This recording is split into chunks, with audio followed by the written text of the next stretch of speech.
Hello,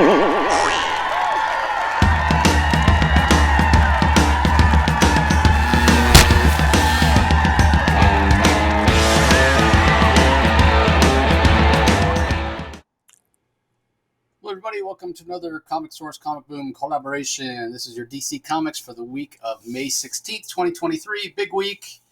We have a couple of series, or one series debuting, I guess, with Batman, the Brave and the Bold, long time coming. Well, I guess two, because Titans as well. And Vigil. I forgot about Vigil. And Cyborg. So, yeah, tons of debuts. Winding down on Black Adam. World's Finest continues to be really good. We're building up to Wonder Woman and Flash, both about to hit 800. So I thought it was a solid week overall. Not too exciting, honestly.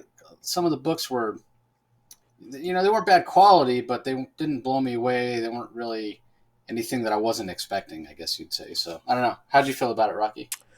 I was there was only two that I really enjoyed this week. That was The Flash and The Vigil, and actually I like Superman. I thought it was kind of fun, and the rest were varying degrees of meh.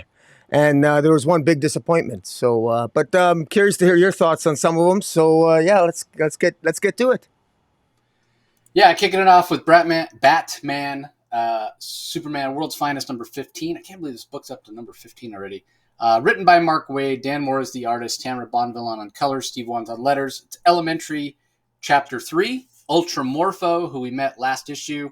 He's kind of an evil version of Metamorpho, if you will. Metamorpho, who can transform his body into any Earth elements.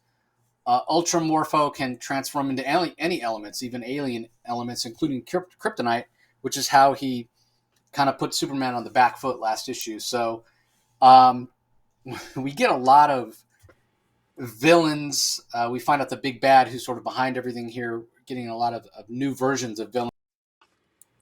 We're also getting a lot of sort of classic DC characters from the past who've been sort of forgotten. Mechanique shows up here. Chemo makes a brief appearance. And then the big bad is somebody new. So I love what Mark Waid is doing in terms of taking DC lore that's established and maybe kind of lying around. I mean, yeah, Doom Patrol's being used now. And they have their own series now, but he's using more. Mark Waid's using more of the classic Doom Patrol, which I like. Mechanique is somebody that we haven't seen in a long time. The Metal Men, they don't show up that often. So. Challengers of the Unknown too. Yeah, Challenger of the Unknown. So they are these characters that Mark Waid's using that lean a little more toward the adventure side, the pulpy side of DC, rather than the true superheroic side. But obviously mixing them in with Superman and Batman. So I almost feel like, in a way, World's Finest back in the day was a title that ran from the Golden Age all the way up. I think it ended when Crisis started in 1985, and it was in the 300s, maybe even the 400s when it ended. And it was just called World's Finest, right? And back in the day, it wasn't even a Superman team up. That's what it became, and was that for decades. And it was just called World's Finest. And then when there was thoughts of bringing it back, and it was Superman Batman, we had Michael Turner art on that. And then the last couple of iterations, it's been Batman Superman. And we know why, right? Because now it's in the Batman section. Now it has Batman listed first as the title. Batman is what pays the bills over at DC. But at the end of the day, I almost feel like Batman and Superman are a little bit of an afterthought in this book. We know Mark Waid has wanted to write Superman for a long time, and this is not that. This is not what he would do if he had a regular Superman book. At least I don't think it is. And that's not to say that he doesn't do them justice, because I like the characterization and the interaction he has between the two characters. But it is, in a way, almost like this book exists for the guest stars, for who Mark Waid can bring in, for the overall tone of it, for the stories that he can tell, mining the lore of DC. And I'm all for that, because there is no Challengers of the Unknown book. There is no book with Metamorpho in it. There is no, up until recently, there was no Doom Patrol book. And even, like I said, this Doom Patrol version that we're getting here is the classic Doom Patrol. And nothing against what Dennis Culver's doing because I'm enjoying that Doom Patrol book so far. But I like seeing the classic Doom Patrol with Negative Man and with Elastigirl and with Robot Man. Like that's the Doom Patrol that I know and that I love. And so in a lot of ways, I wouldn't go so far as to say this is fan service from Mark Waid, but in a lot of ways, this is almost like a thank you maybe to longtime DC fans. You know, fans who know these characters, who know um, the DC lore, who know the DC history, who don't get a chance to see these characters that often. And not only do we get to see them, but they're in a fun story. They're in a story that's filled with adventure. And Mark Waid is doing awesome things like building Batman armor that's like made out of the Metal Men. It's almost like a Batman Voltron crossover here, where each one of his limbs is one of the Metal Men. It's just a lot of fun, and the Dan Mora art is fantastic. I don't know how long we're going to have Dan Mora on the art duties because we know that he's drawing Shazam also with Mark Waid now. So I don't know how far ahead they got on World's Finest. I mean, I would hope they both continue on both titles, but that's probably not feasible. But anyway, I say all that to say this is just a lot of fun. And, you know, this is only part 3 of this elementary story. The mystery is sort of solved here. Who in the supposed murder of Simon Stagg. We found out it was a simulacrum. It wasn't the real Simon Stagg. But that, like, the mystery of it seems so far in the past now. The story has moved so far past that and become something else. This big, over-the-top adventure. And that's another thing I love Mark Waid for. Too often in comics, and specifically we said with the Red X storyline, and it's happening in Amazing Spider-Man as well, these writers drag these mysteries on so long, and they shove it in your face that you don't know what's going on. There's a mystery. You don't know what's happening. We've only dropped a hint or two here or there. You don't have enough context to understand what's going on. And they drag it on and on and on. And it gets to the point where it's annoying. Like, you're shoving this mystery in our face, haven't bothered to tell us what's going on. But Matthew Rosenberg, Ed Brisson. It happens too often. Mark Waid's like, nah. Two issues, you're going to get the answer, and we're going to move on, and the story evolves, and it's just a lot of fun. So, what are your thoughts on Rocky? Well, like I said, it's a lot of fun. Mark Waid is just very good. Here's what Mark Waid has over most of the writers at DC is he doesn't. There have been other writers at DC that have tried to introduce classic characters. I think of probably I think of an example like the Clunrads over in Wonder Woman. They tried to introduce a bunch of old Wonder Woman villains in their comic, but they completely squandered it because the villains, they didn't know what the villains, they really didn't know what they were doing. They didn't know anything about the history of the villains. They were just puking them on the page. They served no purpose. It was forced. And it was it came across as pretentious because they really didn't know what they were doing, and it didn't fit the story at all, and they were just afterthoughts. Mark Waid actually knows the characters. He knows the classic characters. He knows them. He knows how to write them. He knows their voices, and it shows. It does matter when you have a lifelong experienced comic book writer writing these stories, and there's a reason why World's Finest is one. Well, it should be selling better, ironically enough, but I mean, there's a reason why it's getting a lot of fan service and a lot of fan praise. Same thing with Jeremy Adams. DC, are you listening? Are you seeing a pattern here? People that have passion for the characters take their time, write the characters. They get a good word of mouth, and I love this. This is this Ultramorpho. I love it's a new take on. We thought Metamorpho was being set up, but we thought the murder of Simon Stagg.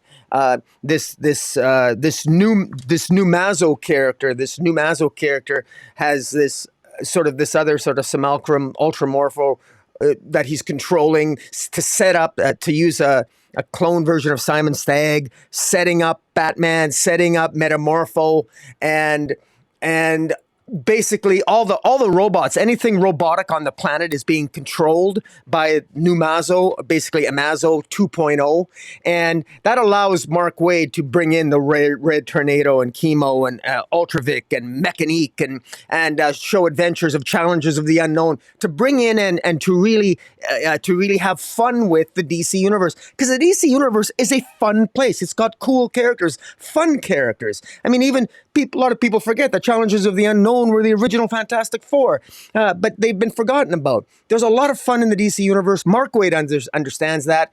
By far the most fun part of this issue. It's a future It's a future Todd McFarlane toy action figure. It's Batman with the Metal Men forming different parts of his armor as he does battle against Numazo. I mean, it's just fun. It's awesome, and it's it's really good. I mean, we got Dick Grayson teaming with Metamorpho, struggling because Batman and Superman end up being taken away by Ultramorpho, and then they have to fight Numazo, and so Robin and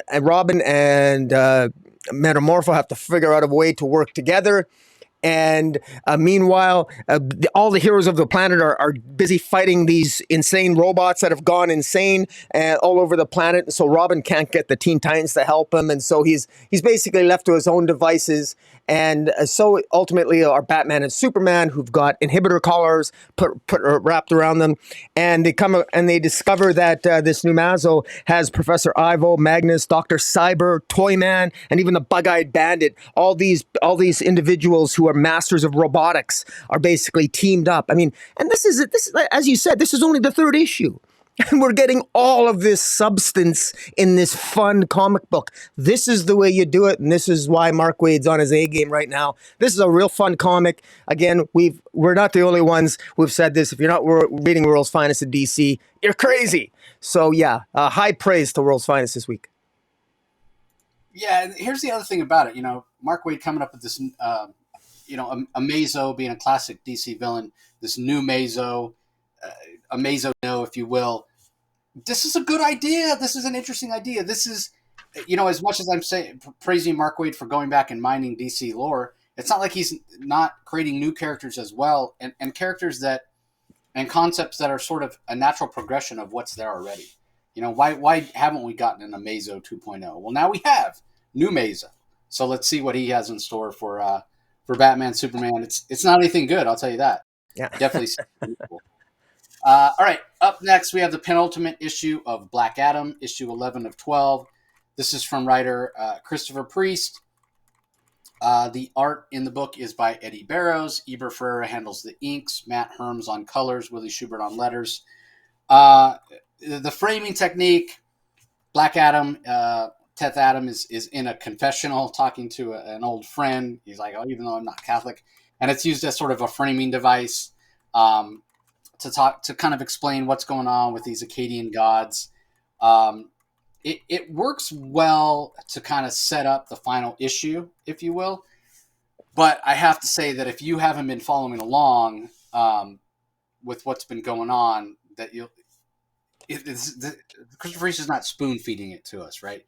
Like, he is recapping and is reminding everybody of what's going on, and as I said, setting up these various gods, these Akkadian gods that Black Adam apparently created back in the day when he was first flung out to the far reaches of the universe. But this isn't, by any shape or form, new reader friendly. But much like Mark Waid, like we're just talking about, Christopher Priest is going back and not only mining from his own story. There's lots of editorial notes in here that say, hey, go back and see issue 3, go back and see issue 5. So he really is tying everything together. But we also see Sargon the Sorcerer, who's a classic DC character, show up here. He looks recognizable as Sargon, but a little bit updated. I think the artwork by Eddie Barrows is fantastic in this issue. The color work by Matt Herms is great as well, especially Sargon. He's got this reddish hue over him. So I thought it was really good. I'm looking forward to reading this all together in one sitting because, as we've said all along, when it comes to Christopher Priest stories, reading them in a big chunk, it's kind of a whole story, self-contained, usually works a lot better. And sometimes that's tough to do, right? Because sometimes he'll do like a 25, 30, 40 issue run, and it's really hard, to digest that all at once because his storytelling is often not linear, and it does call back a lot of times. It jumps around through time, and this is no exception. As I said, in this particular issue, there's a lot of callbacks and references to things that happened previously. But we're teased that next issue in the series finale, we get a blacker Adam. So we'll see how this all comes together. We'll see kind of what the state of Black Adam is coming out of this. Um, Rocky and I both mentioned, this sort of debuted right around the time the Black Adam movie was hitting theaters, and we know that ultimately that didn't go over too well, even though Rocky and I both really enjoyed it. It didn't really resonate with fans, but there's enough here in this series that calls back to that it does feel like somewhat of a companion piece. But at the end of the day, like we said from the beginning, asking Christopher Priest to write Black Adam, for a comic book fan that knows the lore, it's fantastic. But for a new reader jumping on wanting to have an accessible Black Adam story, this wasn't it. That being said, for somebody like myself who is more versed in DC lore, this is going to be something that kind of stands on its own and really probably sets Black Adam up as sort of a new status quo. And it maybe didn't explore the motivations of Black Adam enough. They're hinted at rather than really explored in a like really a cohesive way. You kind of have to read between the lines, at least so far. It's entirely possible that by the time we get to the end of the last issue, it's a little more clear what the motivations are. What's been most interesting for me is to see the struggle that Black Adam has to try to find a way in the modern world to fit in. There's a lot of hints about the political upheaval of Kahndaq and where Kahndaq stands in the political landscape of the DC universe and how Black Adam is struggling. And all that's really interesting, but it's all subtextual and it requires a lot. Christopher Priest is asking a lot from the reader to try to make sense of that and make sense of who Black Adam is when he's struggling to see where he fits in a modern world, because this guy is thousands and thousands of years old. His sensibilities aren't necessarily modern sensibilities, and that's where a lot of the conflict comes in. So all that is really interesting, but again, he asks a lot of the reader, and I hope it pays off in the end. But again, this is one of those things, just like his Deathstroke run, where there's going to be those that love it and those that are like, man, this is just too much work to really understand and get the most out of. So, but regardless of whether or not you're getting the most out of the story, there's no denying that the art is fantastic. There's a lot of action in this one with Black Adam fighting various members of the Akkadians, whether it's their god of war or, like I said, Sargon the Sorcerer shows up, and that is all rendered fantastically by the art team. So, what are your thoughts on it, Rocky? Well, it's very important that people understand that I'm going to be a little harsh on Christopher Priest, but then I'm going to give him a compliment. This is actually kind of a cool story. It's kind of a cool origin, but it is new. It's very new. This sort of revamps the mythology of Black Adam. And here's it in a nutshell. When Black Adam was banished 5,000 years ago by the Wizard, he was banished to the far reaches of space. And there was sentient space dust. There was cosmic dust that Black Adam breathed in and gave it sentience, gave it life. And that space dust became the Akkadian gods. The Akkadian god of war, this Nergal, and this the goddess, the Akkadian god of love, this Ishtar, who in this issue, or at the end of last issue, possessed Jasmine, who is Malik's love interest, and kisses Black Adam. So Malik now is angry at Jasmine. And Jasmine was possessed by the goddess Ishtar. And so Malik's pissed off at Black Adam, pissed off at Jasmine. Meanwhile, Black Adam is telling this story. And what has happened here is Sargon the Sorcerer is actually mind controlled by the Akkadian gods, whatever. And he's wearing this mask. And anyone who wears this mask, the same mask that is most easily seen at the end, that is actually on Black Adam, whoever wears this mask, you become the servant king. You become the servant king of these Akkadian gods,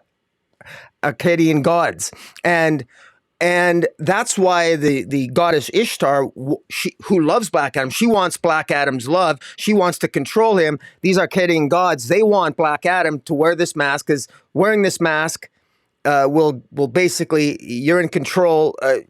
You're the servant king. You're serving all these Akkadian gods. And what's interesting about that is the initial plan was to use Sargon to attack Malik, and at one point Sargon, who is possessed and doesn't know what he's doing, tries to get this mask on Malik. Black Adam shows up, prevents that from happening, manages to, in his battle with Sargon, disrupt the mind control that Sargon's under. Sargon then gets his wits about him, tries to help out. He separates the spirit. He separates Teth Adam from Black Adam himself. And so he's sort of in a spirit form, a metaphysical form. And so we have Teth Adam in a mystical, metaphysical form, while the physical embodiment of Black Adam now wears the mask and is under the control of the Akkadian gods. He's now the servant king of the Akkadian gods. And undoubtedly, it's going to be Sargon the sorcerer, who's regained his wits about him, and Malik, who will be doing battle, Malik the White Adam, doing battle against a masked, Akkadian-possessed Black Adam in the final issue, next issue. This is kind of cool. I kind of like this. I had to reread this a couple times, but I got the gist of it. It's, I think it's a little bit confusing. Like, as you said, we talked about how he frames and structures his stories. And if you're a longtime fan of Christopher Priest, or even if you're not and you're just familiar with him, you either like it or you don't. But for the most part, I'm glad I stuck with this series. I think it's going to be an interesting payoff. I like Malik. Malik's grown on me. At first, I thought he was an annoying character, but he's become more likable since then, not only in the pages of Black Adam in this 12-issue series, but also in some of one-shots where he's appeared. I think he's an interesting addition to the DC universe in this growing family of the dawn of the DCU. And so, yeah, I enjoyed this issue. Yeah, like I said, I can't wait to read it all in one sitting because I think it'll be satisfying and just, very, very and much anticipating, because it almost seems like we've had 11 issues of setup. I mean, things have happened, and it's definitely moved the narrative along. It's come a long way from the beginning, to be honest, but it hasn't all come together yet. So I'm curious to see how it all comes together in the final issue. All right, up next we have Superman number 4. This is written by Joshua Williamson. There are some first of all, I have to say there are some fantastic covers. Like I ordered like the main cover whenever I ordered 2 months ago or what have you, but I'm still gonna have to order some more, pick up some more when I go to my local comic shop this Tuesday or Wednesday rather. But I don't know what I'm gonna pick up. Like there's a 1 in 50 Ramona Fradon that's absolutely fantastic. Lee Bermejo has a cover. Gabriel Rodriguez has a Livewire cover. Like, oh my God, the covers are just absolutely ridiculous. They're so good on this particular issue. But anyway, as I mentioned, written by Joshua Williamson, Jamal Campbell and Nick Dragotta are the artists. Colors by Campbell and Frank Martin. Letters are by Ariana Mayer.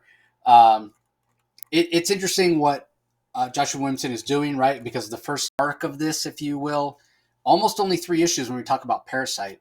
Now we still are following along with these mad scientists, the ones that have a history with Lex Luthor, and we're also continuing to see Superman, some of his classic villains show up here. So we started with Parasite, now we're moving on to Silver Banshee, but in the end, it's still sort of the same story, but yet at the same time feels vastly different, right? Because 3 issues of Parasite, now we're moving on to Silver Banshee, but at the end of the day, we're still dealing with those mad scientists that Luthor first met when he came to Metropolis.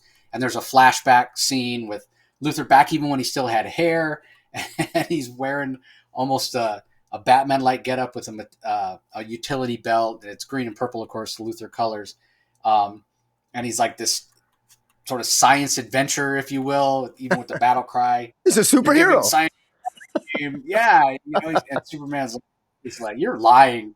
Really trying to clean up the streets of Metropolis, and Luthor's telling him, no, I was, and gives him clues of where he first met these 2 guys, these 2 scientists, brothers, Farm and Graft, and send Superman there, and of course it's a trap. There's Silver Banshee, and what was interesting, we saw Farm and Graft sort of kidnap Silver Banshee in the first couple of pages, and mutate her, much like they did with Parasite in the first 3 issues. And what was interesting was she's dropping some clues, and contextually you think, wait, is she she in Jimmy Olsen's apartment? Is Jimmy Olsen dating Silver Banshee? Silver Banshee, who's out on parole currently and is actually trying to turn over a new leaf. I like that aspect of it. And then, at the end, after she's been kidnapped, she's been mutated, and she attacks Superman. And Superman is trying to, capture her. And Jimmy is there and runs in front of her and says, "No, Superman, stop. You can't hurt her. Don't hurt her. I love her." And I just thought it's just a lot of fun, right? Sort of this classic idea of Jimmy sort of getting in over his head, especially with girls and being mutated. And, those, you think back to those classic Silver Age Superman stories. So Williamson playing a little bit with that. But really what I love about it, well, first of all, the art is fantastic from Paul Campbell, as it has been throughout, both in line work and colors.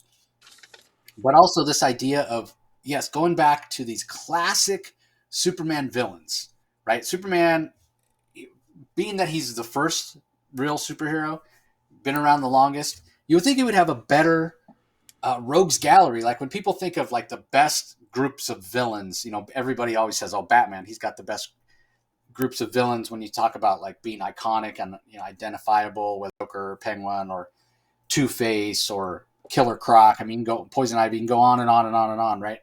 Superman, he has villains that are sort of specific to him, but they don't hold the same sort of instant recognizability. Spider-Man's another one. You could just rattle them off. Oh, well, you got the Scorpion, you got Green Goblin, you got Hobgoblin, you got Doctor Octopus, you got Shocker, you got Sandman. It just goes on and on and on, right? Superman, it's like, okay, Parasite. Well, Lex Luthor. You start with Lex Luthor, and everybody knows that one, and then after that, it sort of falls off, right? Like, think about what villains you have had in Superman movies, right? It's not a lot. It always ends up being Lex. But what about Toyman? What about Mxyzptlk? What about Silver Banshee? What about Toyman? There are Bizarro. There's another one.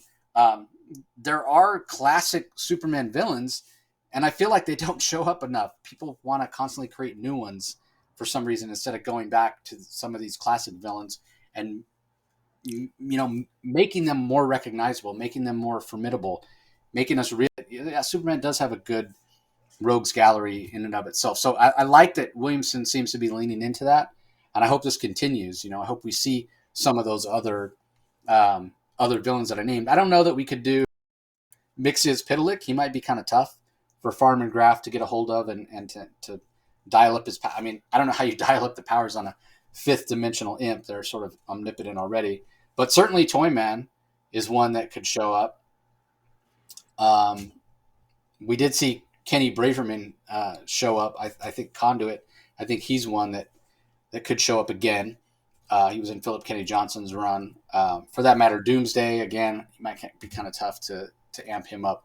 But there are other Superman villains that can show up here, and I hope Terra Man is another one that really could use some good PR, I guess you'd say, right? Yeah. There aren't enough good ones that people, when you think of them, you immediately think, oh yeah, that's a Superman villain.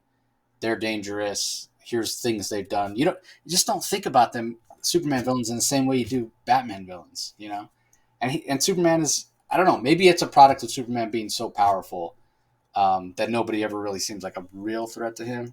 I don't know. So anyway, I enjoyed this issue. I thought it was fantastic. Love the idea of Silver Banshee, and Jimmy Olsen having a relationship, and we'll see how it all plays out in the end. So, what were your thoughts? Well, I really enjoyed this issue. I got to give props to Joshua Williamson because, I mean, wow. I never thought of Silver Banshee as being a potential love interest for Jimmy Olsen, but I love how Joshua Williamson dropped hints. I want to give a shout out to anyone. If you could have guessed that the final page reveal would have been Jimmy Olsen having a relationship with Silver Banshee, good for you, because there was a hint on the very on pretty much the very first page where Siobhan McDougal, otherwise known as Silver Banshee, is sitting there just wearing a shirt, and she's saying, "Get your wee butt out of bed, turtle baby," Well, now, why would she call Jimmy Olsen Turtle Baby? Well, that's because back in the day, in the premiere of, Jimmy Olsen was Turtle Boy back in June of 1961. Superman's pal Jimmy Olsen, issue number 53 in June of 1961. Joshua Williamson, you pulled a Mark Waid. Good for you. You got a good call back there to Jimmy Olsen, Turtle Boy. That's fantastic. And so, what a lovely hint. And I never caught it. I thought it was just some, I did catch it because for three things she says turtle baby, and then she says if you're late again, Lois won't be happy, yeah, and then she says she's going to be yelling about how she needs front page art.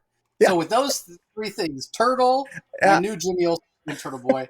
So yeah, between turtle and then Lois won't be happy. We know Lois is currently the editor, and then saying that they're going to need front page yeah. art. They're going to need front photos. I was like, oh my god, but I didn't realize that was Silver Banshee until she opened the door, and then you see her transform. She says, "Get out of here before I scream." And then at that moment, Yeah. I was like, "Holy crap! Jimmy Olsen and Silver Banshee are a thing. No. Go, And, Jimmy!" oh yeah, and it was just very well done, and another props to and I like the plot point that Doctor Farm and Graft, they're actually we have a new change to the mythology regarding kryptonite. To my knowledge, I think this is the first time Joshua Williamson is introducing the idea through the characters of Dr. Farm and Graft that amplified kryptonite radiation, when infected or when combined with certain metahuman powers, can disrupt those powers and make them go awry and allow that particular super or metahuman to be controlled. And that's how they controlled Livewire, and it's also how they control Siobhan McDougall, the Silver Banshee, in this issue. So I kind of like that, and I also like how I like how Joshua Williamson is developing the relationship of Lex Luthor and Superman, and this was so beautifully done, this issue. I can't believe I'm complimenting Williamson this much, but when we first meet Lex Luthor in this issue, he's reading a book while in prison, and he's annoyed by another prisoner, another inmate who he knows has a peanut allergy, and he just calmly flicks an almond down the prisoner's down the inmate's throat, and he doesn't even care that the inmate might die, because he's working with Superman, and as he tells Superman later, well, I'm never going to get out of here even on good behavior. Who are you kidding? And that is juxtaposed later on in the issue where Lex is telling Superman a story of how he first met Dr. Farm and Graft, because when he was he was more idealistic when he first came to Metropolis, and he in fact wanted to be a superhero. And you really see the difference between Lex Luthor and a young Clark Kent. A young Lex Luthor also wanted to be a hero, but it was grounded in ego and narcissism. And he was doing it for all the wrong reasons, or maybe he felt he had to, but he was doing it for ego. Whereas you compare that to a young Clark Kent. Young Clark Kent, of course, Superman doesn't do it for the attention. He doesn't do it for narcissism or his ego. He does it because it's the right thing to do. And so but I really like the callback. I like the idea of a younger Lex Luthor, because we've seen anti-hero Lex. We've seen villain Lex. We've even seen Lex kind of like a hero, but he's never really been a purebred hero. But we're getting another different side of Lex Luthor that even Superman finds hard to believe, and even some readers might find hard to believe. But I believe it, and I think it's consistent with Lex Luthor sort of, moving moral compass from time to time. It sort of fits his character, and I got to give props to Williamson for doing that. I thought he did a really good job, and even how they figured out it was a trap. Superman walks into a trap where Silver Banshee attacks him, and then at the end, where Jimmy Olsen jumps in front of Silver Banshee saying he loves her. I thought it was so well done. I'm really impressed with this issue, and I don't like the cover. I don't like cover A. But I agree with you that the variant covers are pretty good. The ugliest cover, unfortunately, is cover A, but that's the one I got because my retailer doesn't order 1 in 10, 1 in 25, 1 in 50 variants, and because he can't justify it, and it's unfortunate because there's a lot of nice covers here, but yeah, real nice cover, and the Livewire cover is awesome. But overall, a pretty damn good issue. Yeah, I kind of like cover A. I mean, that's the one that I got. I didn't have anything wrong with it per se, but yeah. Yeah. But, I mean, It's just that being boring. said, Yeah, the Livewire cover isn't a variant cover. It's just the cover D. The Ramona Fradon is, unfortunately, it's a 1 in 50, and I probably can't justify spending the money on that either. But yeah, the Jamal Campbell meme cover, I find it interesting. But yeah, Lee Bermejo, I'm such a fan of his. I had to get that cover. So, but yeah, I'll probably end up picking up a cover or two more. Um, yeah, you're right about the shifting moral compass of Lex Luthor, and it does make sense. Even though he's helping Superman, you wouldn't go so far as to say and you can kind of see why he's helping Superman. He's you never would think, yeah, Lex is content to be behind bars, but he sort of is right now.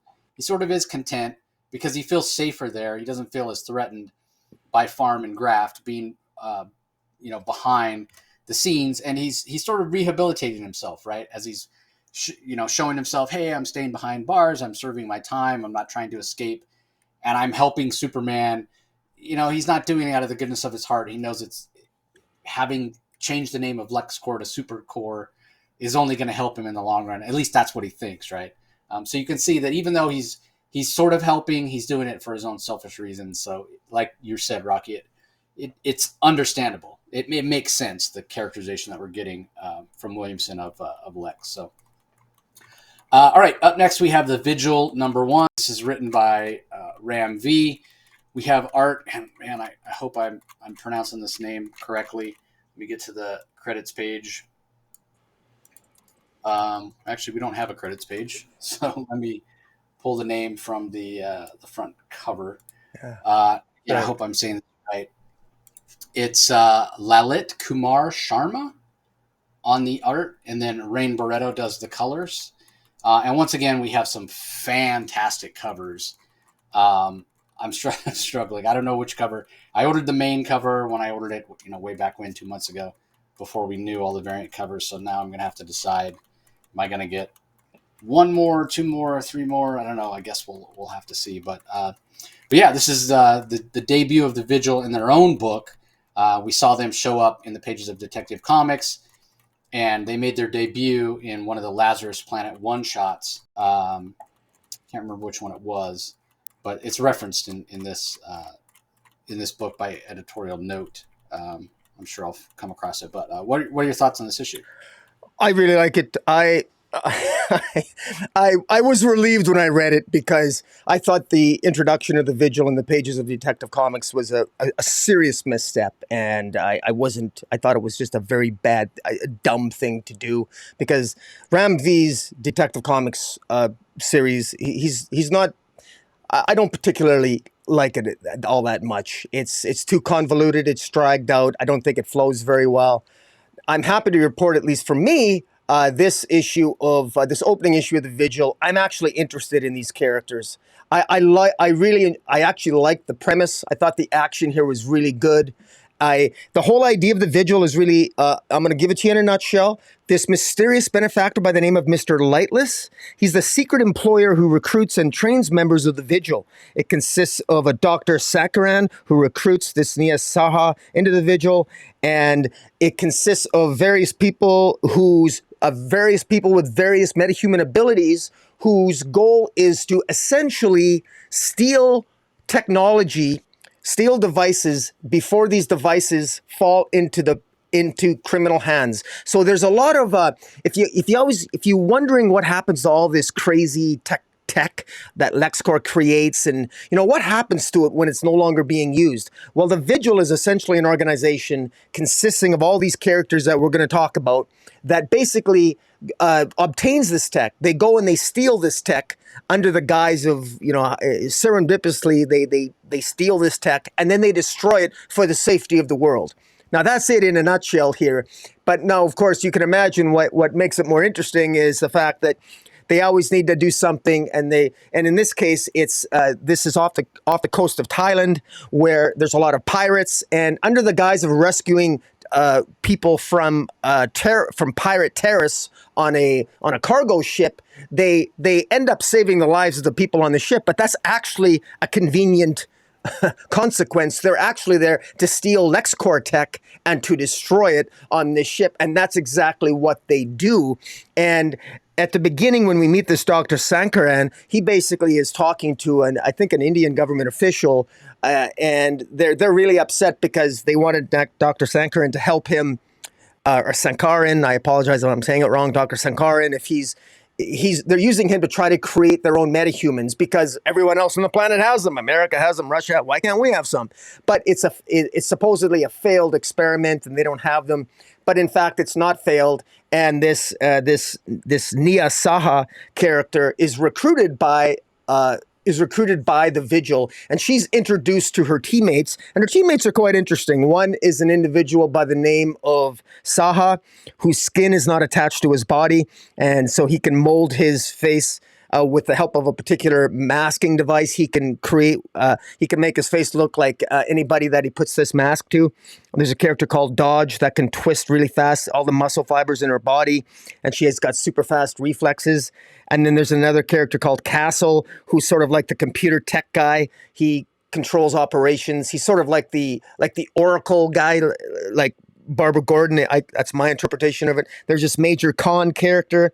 And there's even this character called Aquib that we don't know what he does. He's got an unknown power set that we're going to find out next issue what he's capable of doing, because not only do they steal this tech that is dangerous and destroy it, they then go after who the tech was being delivered to. So they not only want to take out the tech and destroy the technology that is dangerous technology, they also want to find out, okay, who ordered this tech, who wanted it, we're going to go take them out as well. So it's kind of cool. I like the premise, and I think it works quite well. I love the voices here. I love the pacing here. I thought this was action-packed. I loved how we met the characters. This feels like a demonstrably different kind of comic book than Ram V's writing on Swamp Thing and his writing on Detective Comics in particular. This feels more clear, more concise. It has clarity. I really love the art. And you mentioned the creative teams. I'm not familiar. I'm not familiar with Sharma on art. I'm not familiar with the Sharma character or Burrito on the colors, but I'm pleased with it. I like the way it's all come together. So I'm excited for this. For an opening issue, I thought this checked off all the boxes for me, and I think this is a good addition to a Dawn of the DCU. What do you think? Yeah, I did find the credits page. God, it's like halfway in the middle of the book, which I just anyway. Yeah, Ram V, the writer, Lalit Kumar Sharma, artist, Rain Bretto colors, Dave Sharp does letters. So they did debut in Lazarus Planet Next Evolution, that anthology. It was the Red Hood story where Lazarus Resin was being brought into Gotham Harbor. Red Hood went to try to stop it. The Vigil had beat him to it. They'd already destroyed it. So, along the lines of what Rocky's saying, they find technology, whether it's new technology that people are developing that is dangerous, or whether it's old technology or old resources like Lazarus resin that they don't want falling into the wrong hands. They're out there to destroy it. And what gives them the right? What gives them the right to decide what technology the world at large is ready for? So there's a lot of gray area here, and that's what I'm most interested in. A couple of things. Well, first of all, so I read an interview that Ram V did talking about this and what he hopes to accomplish with it, and it was super interesting. Now, Ram V is somebody that I talk to on a semi-regular basis, talk about coming on the show. We never seem to get the timing right, because I want him to come on, first of all, when he has time. He's not worried about deadlines, and also not when everyone's having him on at the same time, because then he's just saying the same thing that he's saying on all these other podcasts or interviews or what have you. So I do want to have him on to talk about the Vigil, because I feel like this is some of his best work, and it's really interesting to hear him talk about it in terms of what he's trying to explore in that gray area of technology and futurism and that sort of thing, but also from a perspective of, let's bring some Indian characters into the DCU, right? Some heroes from India, and there's some conspiracy theories and whatnot going on behind the scenes, and we get that a little bit in this first issue. And these are characters that yes, they are a team in terms of they are members of the Vigil. They don't necessarily like each other. They don't necessarily get along. They aren't necessarily people that would choose to spend time with one another. They're sort of forced together by circumstance. They're not bestowed with these godlike super heroic powers. It's more they've had something wrong with them, and this doctor, who's sort of the de facto leader, or at least the one that we're shown. There's a Mr. Lightless that we're told is actually in charge, but there's hints that there's somebody even above him, and that sort of conspiracy theory and mystery will play out throughout the 6 issues. But we're shown here that these people, these members of the Vigil, they have something, excuse me, they have something quote unquote wrong with them, so to speak, and the powers that be in India have tried to take advantage of that and make changes to them to give them these powers so that they can use them for their own devices, right? That's what the Indian government wants to do. That's why they've given these resources to Dr. Sankaran, and he's sort of played them for fools, so to speak, right? Like he's pretending that it was all a big failure and we're not going to, I don't have anything to offer you. Sorry, government guys. Sorry, Indian military decision makers. I don't have anything to offer you to go out and accomplish your missions or take orders from you, because he sort of pulled their eyes and said, yeah, it's been a big failure. He sort of played the fool. So again, conspiracy within conspiracy within conspiracy, which is again really interesting from Ram V, because this is all set in India and in the politics of that region, which hasn't really been explored in the DCU. And there's a lot of things going on with India. Like people think of it as like this spiritual place, very third world. And there is that aspect of it, 100%. But there's also a lot of tech coming out of India. So it's a very dichotomous region. And I welcome Ram V to sort of bring some of that culture and technology that are in that country and in that area to the DCU. And this was just a fantastic debut in terms of pacing, in terms of introduction to the characters. This is how you do it, right? Like we got action, we got little hints of characterization, enough to intrigue us, enough to pull the new readers in, but we're not overwhelmed with 7, 8, 9, 10 characters. Everybody gets a little bit of time. He does a good job of name dropping the characters and showing their powers. I thought the by Sharma was fantastic. I kept going back to certain panels and looking at them over and over because they're so fantastic. Dodge, who, as Rocky said, has that extra fast twitch muscle fiber, which is a real thing, right? This has been studied, and in some of the top professional athletes in whatever particular sport they play, it's been shown that some of them have like more than the average amount of fast twitch muscle fiber, which helps hand-eye coordination. So it's a real thing. Obviously, this has been dialed up to 11 by Ram V. So Dodge has so much of this fast twitch muscle fiber that she can almost move faster than the eye can see, or at least faster than a camera can record. And there's one particular scene where she approaches this guy who's pulled a gun on her, and you can see that she's dismantled the gun, broken the guy's arm, and then punched him in the face, all within one panel. It's like multiple exposures, and it's just a panel, both in terms of kind of the double, triple exposure that Sharma gives the line work, and then also the colors that Rain Barreto does. It's probably my favorite panel in the whole issue. It's fantastic. If you're watching this on YouTube, Rocky has it up on the screen. But yeah, I was blown away by this issue. Like I loved it to the point like I'm probably going to do a standalone review and go deeper into it, because this is only a 6 issue. Now Ram V's Swamp Thing was only supposed to be a 6 issue, but it did well enough in sales and had enough fan support that they extended it.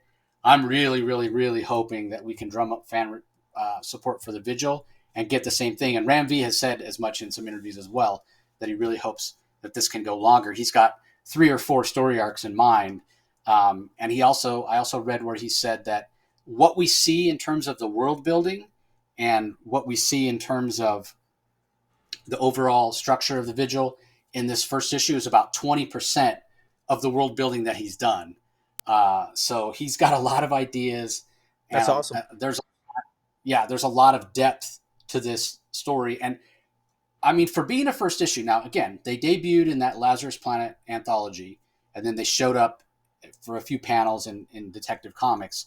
But for only having shown up 2 times prior to this, they feel so established already in this first issue. So again, I think that's a credit to what Ram V and Sharma and Brain Barretto and Dave Sharp have done here. Like this is how you do a debut issue. I was very, very impressed. Like as soon as I finished reading this, I went out. I was like, I need more, right? Like I don't have issue 2, but I need more. I want to know more. I went out looking for Ram V interviews, podcasts, what have you, so I could get more context. I could get more behind the scenes. I read a few articles, interviews that he had done, and that's where I'm pulling a lot of the information that I'm sharing with you guys, because it's clear he's very passionate about this project. And don't get me wrong, I haven't loved his Detective Comics run. Um, but I would never say his Detective Comics run is not working because he's not trying hard enough or he's not putting himself, out there enough. If anything, I think he's been overly ambitious with it, and he's kind of jumped the shark in terms of it being a Batman story. So, you could never say that Ram V doesn't put his all into his stories. It's not working for me with Batman necessarily. Not that there's anything technically wrong with it, but it's working for me here. Like this is absolutely fantastic. I cannot recommend the Vigil higher. So that being said, let's move on. We have another number one, Cyborg number one. This is written by Morgan Hampton, who was one of the members of the Milestone Initiative, kind of a DC academy, if you will, where they're kind of showing new up and coming writers the ropes and how things are done. The art is by let me get to the credits page Tom here. Rainey. Tom Rainey does the art, and then we've got Michael Attea on colors and Rob Lee on letters. There have been times where I won't speak for Rocky, but where I haven't been the biggest fan of Tom Rainey, especially on his Future State Green Lantern issues that he did, because his anatomy sometimes is wonky. Like sometimes it looks like somebody's 6 feet tall, and the very next panel it'll look like they're 4 feet tall. I did not have a problem with the art here at all. There are times where anatomy looks a little exaggerated here or there, but it worked for me in terms of the style of the story, and also because a lot of times we're talking about robots that are kind of changing form, or Cyborg himself, who's different parts of his body are manifesting different weapons and what have you. So from that perspective, I thought it was fantastic. The colors by Michael Attea are really interesting. They're almost a little bit pastel. And so again, I think it works really well. I love that and I heard Morgan talk about this. He's like, why does Cyborg never have clothes on? Like the guy is theoretically walking around naked, right? Like he never has clothes on, and he wanted to rectify that. And I got to say, I love this. I love the kind of the jumpsuit or sweatsuit that Cyborg is wearing. It seems like it would be something that Victor Stone would wear. He's got a little bit of a popped collar. He's got like the Cyborg symbol on the shoulder, orange and kind of this teal color. So again, talking about those pastel colors, it just seems like something that Vic Stone would wear. It's cool, right? And he's back in Detroit. He's back in his hometown. He's got a lot of fans there. Obviously, he was a beloved high school football star there. We know before the accident that ultimately led to his father rebuilding him in the cyborg body with the aid of a mother box, apocalyptic technology, and what have you. So when we get some glimpses on social media of the people seeing him wearing this sweatsuit or jumpsuit or what have you, go, oh man, he's wearing that. I really want to get one of those. Like all that feels so authentic, right? And that leads me to my next point, which is Morgan does a great job of giving an authentic voice to Vic Stone and to the other supporting characters in the book. Silas Stone is taken off the board, supposedly, early on in this. We know the father issues that Cyborg has, and that's addressed as well. And it's very meta, right? Like there's this subset of fans that will know Cyborg only as kind of the fun-loving booyah character from the Titans cartoon, right? Um, And he does say and that's booyah in the issue. He does say booyah in the issue. he does. And that's okay. Morgan is inviting those people in, by acknowledging that, but really hinting that, hey, there's a lot more to Cyborg than that, right? Like that sort of lovable meathead characterization in the cartoon is fine for that. This is something more sophisticated. This is something more mature. It's what I would expect from a DC writer. And I give all the credit in the world to Morgan for the pacing of this issue, because as we know, I've said many, many times, as a new writer, one of the hardest things to get right is pacing. Like, how much story do you give? How much story do you not? And it can be a real challenge when you're talking about established characters. This is a number one issue.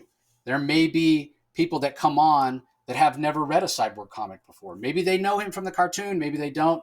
Maybe they're picking this up for the first time. Maybe it's, Morgan's mom or cousin or something that's picking it up based on the fact that Morgan's the one writing it. I mean, who knows? He gives enough, right? He gives enough so you get a little bit of an introduction. There's hints about Cyborg's origin, but we're not spoon-fed the origin, so that there's not anything here for longtime DC fans. There's plenty for longtime DC fans. There's plenty for Cyborg fans, but it's also new reader friendly. So hopefully Morgan can keep up the same pace and the same quality of story, because I was really, really impressed.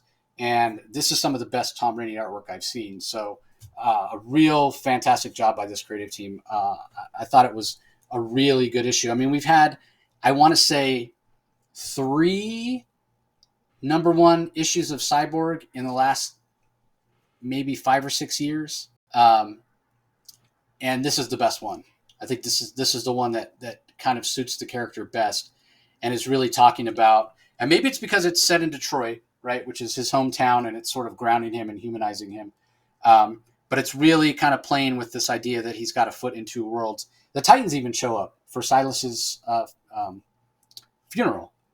And you get this idea that, yeah, Cyborg is in Detroit, and he's sort of trying to reestablish some roots and ground himself, but he still has that other foot with the Titans, and we're going to talk about Titans 1 in a little bit, where that's a much bigger story and a much bigger role that he needs to play overall, sort of taking it with the Titans taking over for the Justice League. So anyway, I was impressed. What do you think, Rocky?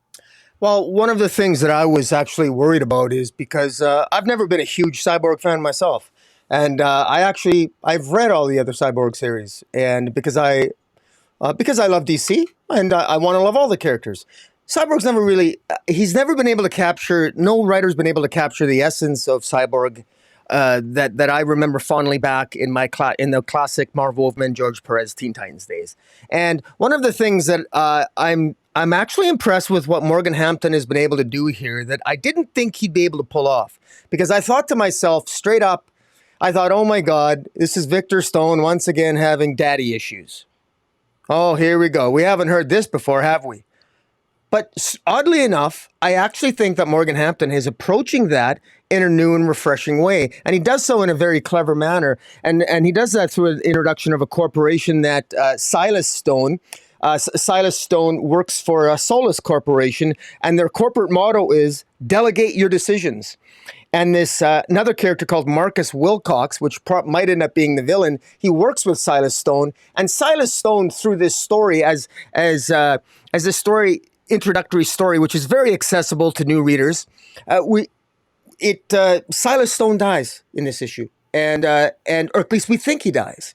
And Victor Stone is coming to terms with that, and the Titans show up at his funeral, and he's reflecting back, and he's feeling a little depressed, and he's even talking to a psychologist, and he needs counseling, and part of me was thinking, you know what, come on, Victor, is this where this is going? Why don't you go see Power Girl? She's a telepath. Let her float around in your mechanical mind, right? I mean, I thought, is this where this is going? But I think that there's a better angle here that Morgan Hampton is approaching it. with, and that is the fact that Silas Stone was always a control freak. He wanted to control the destiny of his son. He wanted his son to be the best that he could be, and that his son could do better and be better. And isn't it interesting that Solace, this corporation that his father Silas works for with this Marcus Wilcox, their motto, corporate motto, is delegate your decisions. This is a corporation that at one point there's 2 pages of a news broadcaster talking about this new corporation where you can give your DNA to this corporation and they will tell you how to work out, what to eat. They'll delegate your life. They'll make your decisions for you. And I couldn't help but to see the thematic, how that really is symbolic of how Silas's attitude, who was a control freak. He wanted to control his wife's life. He wanted to control Victor's life. Silas Stone wanted to control too much, and he couldn't just accept his son for who he was. And and it makes sense that Silas would end up working for the Solace Corporation. And at the end here, when this robot shows up in Victor's house, and it's wearing a badge, and it looks like this robot is the robotic equivalent of his father, Silas Stone. I couldn't help but to think of the poetic tragedy of the fact that Silas Stone, who was always about in control, that the same fate that befell his son Victor, who became Cyborg, of course.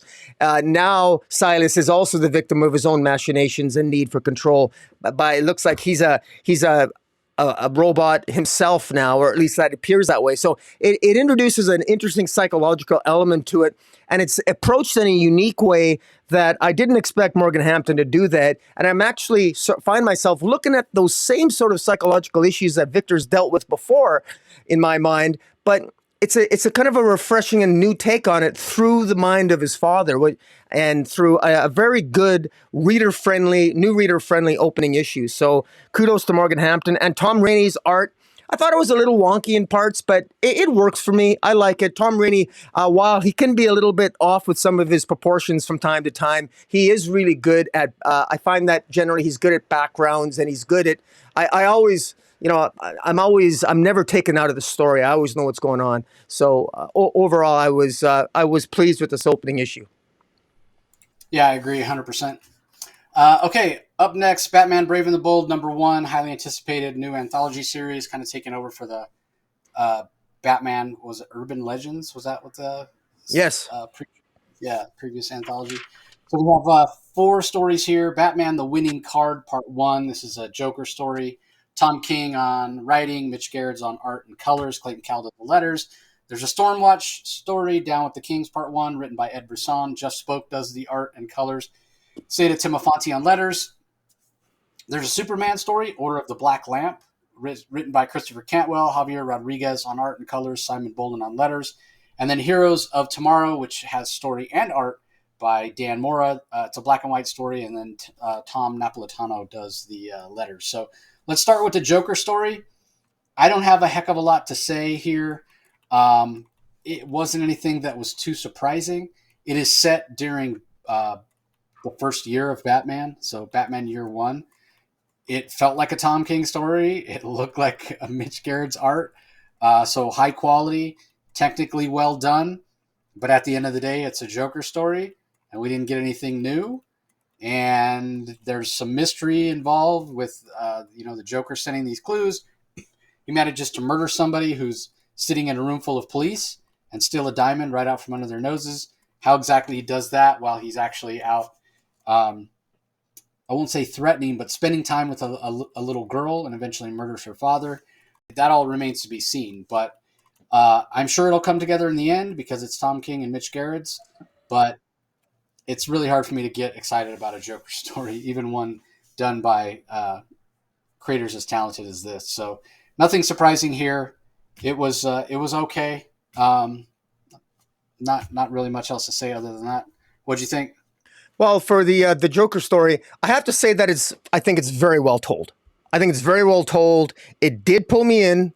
I think it's very well told, and I really thought that I actually really loved the full black. Whenever the Joker spoke to the little girl, it was all black, and it was done in that sort of old, sort of like cinema speak, where you were just showed the words of what the Joker is saying. And I was unclear at the end where it shows the balloon floating in the air after the Joker kills the young girl's father. It shows the balloon floating in the air. I I took that as I think the Joker kills the little girl, doesn't he?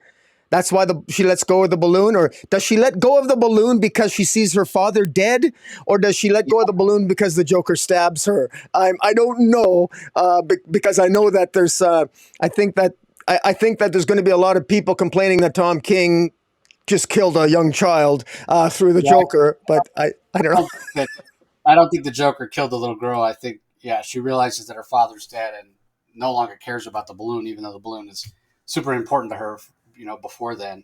Yeah, Um, so but yeah, I don't but think it has any. I don't think he killed her, but that's my interpretation. Who knows?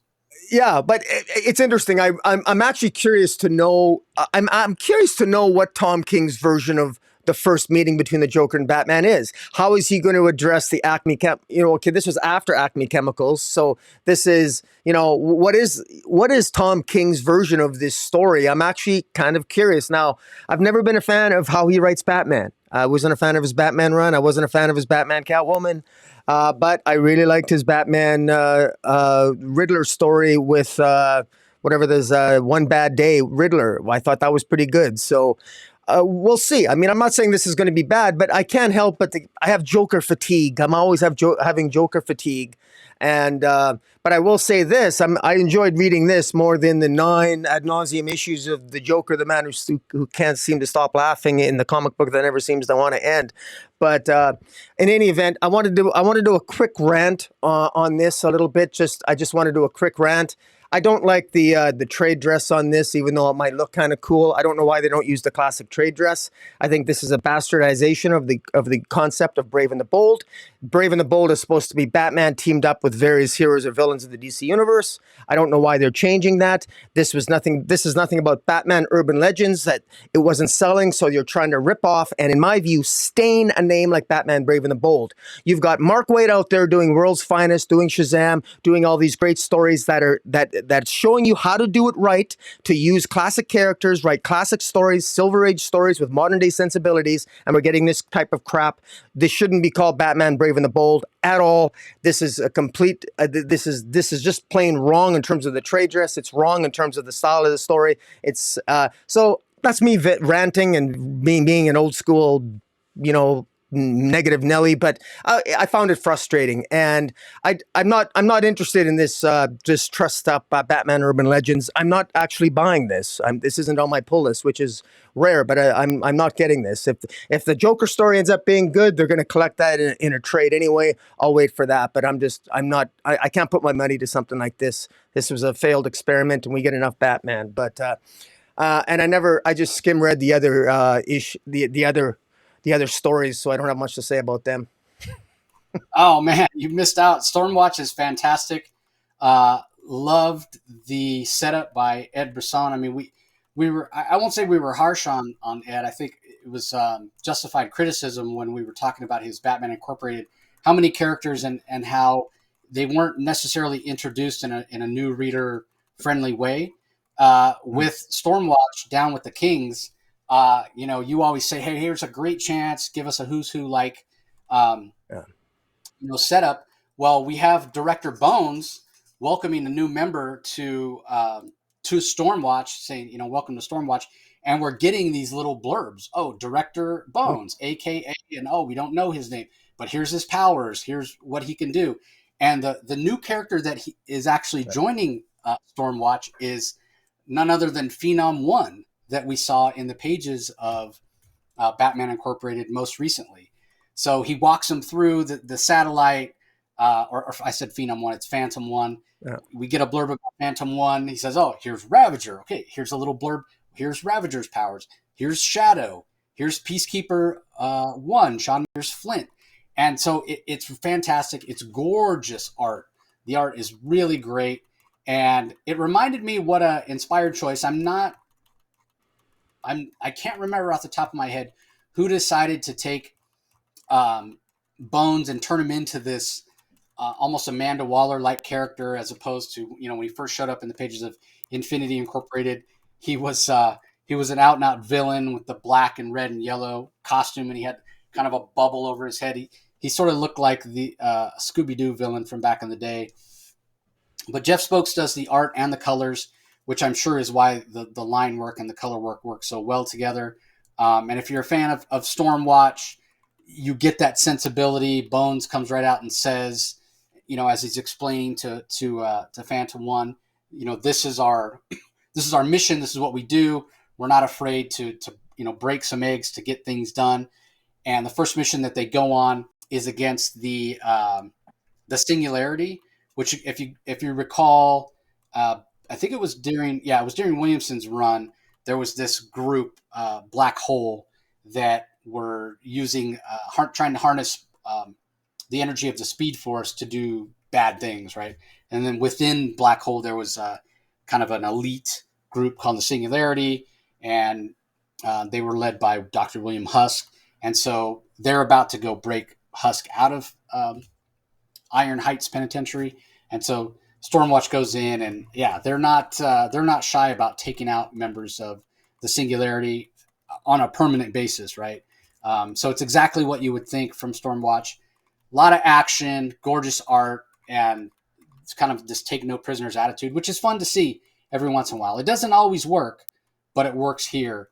And at the end, Bones gets a call. You're not exactly sure who's calling the shots.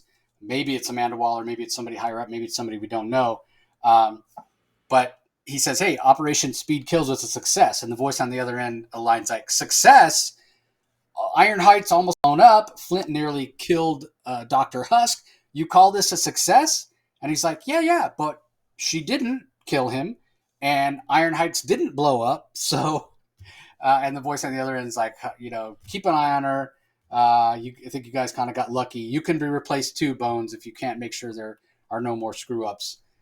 So pretty interesting. There's a lot of conspiracy and behind the scenes machinations going on. So Yeah, I would add to that it's this is a story that's I think somewhat linked to what's going on with the plot point that we'll be talking about in Titans #1, with additional plot points in the DCU primer issue, and with the machinations of Amanda Waller, which is likely on the other line. And so it's it's interesting. It's interesting. I like Stormwatch. They're cool.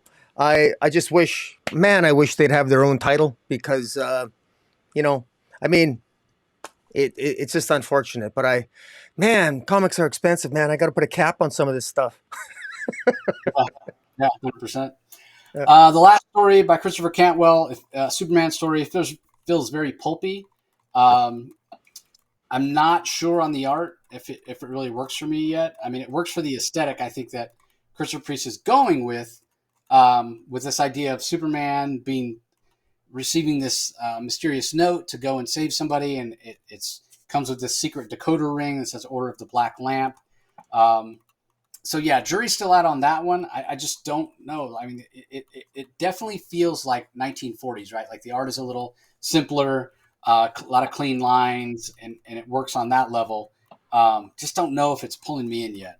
And then the last story from Dan Mora, it's sort of an Elseworld story, if you will, with a futuristic Batman, almost a Voltron-like with this transforming armor and what have you. But I think I appreciated that one most for getting a chance to see Dan Mora's art without any colors and get a chance to appreciate his line work. So the art by in the Superman stories by Javier Rodriguez, and again, it's stylized and it's simplified, and I think that that's purposeful. Whether or not I'm going to be drawn into the story, we'll have to wait and see. But the Heroes of Tomorrow, Dan Mora story, I thought again most interesting. I mean, it's a fine Batman story, but most interesting for seeing Dan Mora's art in black and white. So. Anything to add about either of those, Rocky, before we move on? No, I don't. I'll, well said. All right, let's move on to the DC Primer. Again, as Rocky said, this is sort of giving us an idea of what is going on and what is going to be coming up in the DC universe. Once again, I will say, I've been saying it for years, Amanda Waller is an out-and-out villain. And I guess DC is no longer hiding it either. She's reached out to members of the secret society of supervillains to kill heroes.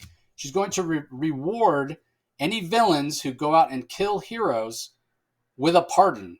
Now, if this is not the most asinine thing in the world, right? Like Amanda Waller, you're telling me that Amanda Waller believes that superheroes are a bigger threat to public safety than supervillains. Yeah. Okay. Uh, okay. Let's say that I buy that premise, right? I don't, but for the sake of argument, Amanda, let's say I buy your completely off the rocker, idiotic premise. What do you think is going to happen when there are no longer superheroes to hold the supervillains in check? Or do you just plan on putting a bomb in every supervillain's head, and once all the superheroes are eliminated, you'll just blow up the heads of all the supervillains? Like, it is no longer my wish that Amanda Waller be killed. I don't think that she should be killed and taken off the playing field. I think she should be tortured for an eternity. She Oh, is that evil and that Machiavellian and that egotistical and that arrogant that she gives the entire human race a bad name. She is complete and total scum, and she is far and away become my most hated character in the DC universe. And kudos to Joshua Williamson, the writer on this. I think that's what I'm supposed to feel. So she has taken over for me she's taken over the top spot from the Joker as a character I cannot stand and don't ever want to see in the pages of comics ever again. She is so beyond stupid to think that killing superheroes could possibly be a solution to anything. Now, don't get me wrong. There's plenty of problems with having a world with superheroes and the destruction and what have you, and it doesn't really make sense. And we all take that with a grain of salt because at the end of the day, it gives us our fantasy fulfillment to see these superheroes out there defending the earth. But, if it really were a world with superheroes and supervillains, I don't think that society would last very long, honestly. It would collapse under economic strain of, these battles in downtown New York and buildings falling and people being crushed and what have you. But maybe not. Who knows? In the U.S., we seem to shoot people every other day with guns, and yet we don't take guns away. So who am I to say? But Amanda Waller, at the end of the day, she's an idiot to think that this is going to work at all, any way, shape, or form. And just based on the fact, like, I get it. It's comics, and you have to, again, take it with a grain of salt. It's not entirely realistic. But with the number of people that Amanda Waller has pissed off, both in the shadowy hallways of, covert government operations and all the villains that she's pissed off, how is this woman even still alive? There's got to be some supervillain out there that's like, I don't even care if I die. I'm killing her. So I'm completely over it. I'm sure you're not surprised to hear me rant about Amanda Waller, but I had the hardest time buying into this story. Like maybe Josh Williamson thinks it's going to be a good story, what have you. But I mean, Amanda Waller, for all my hatred of her, she's never been somebody that I've said, well, man, she's really stupid. This premise, this plan of hers has me saying, man, she's really stupid. And I don't think that's a good direction to take the character.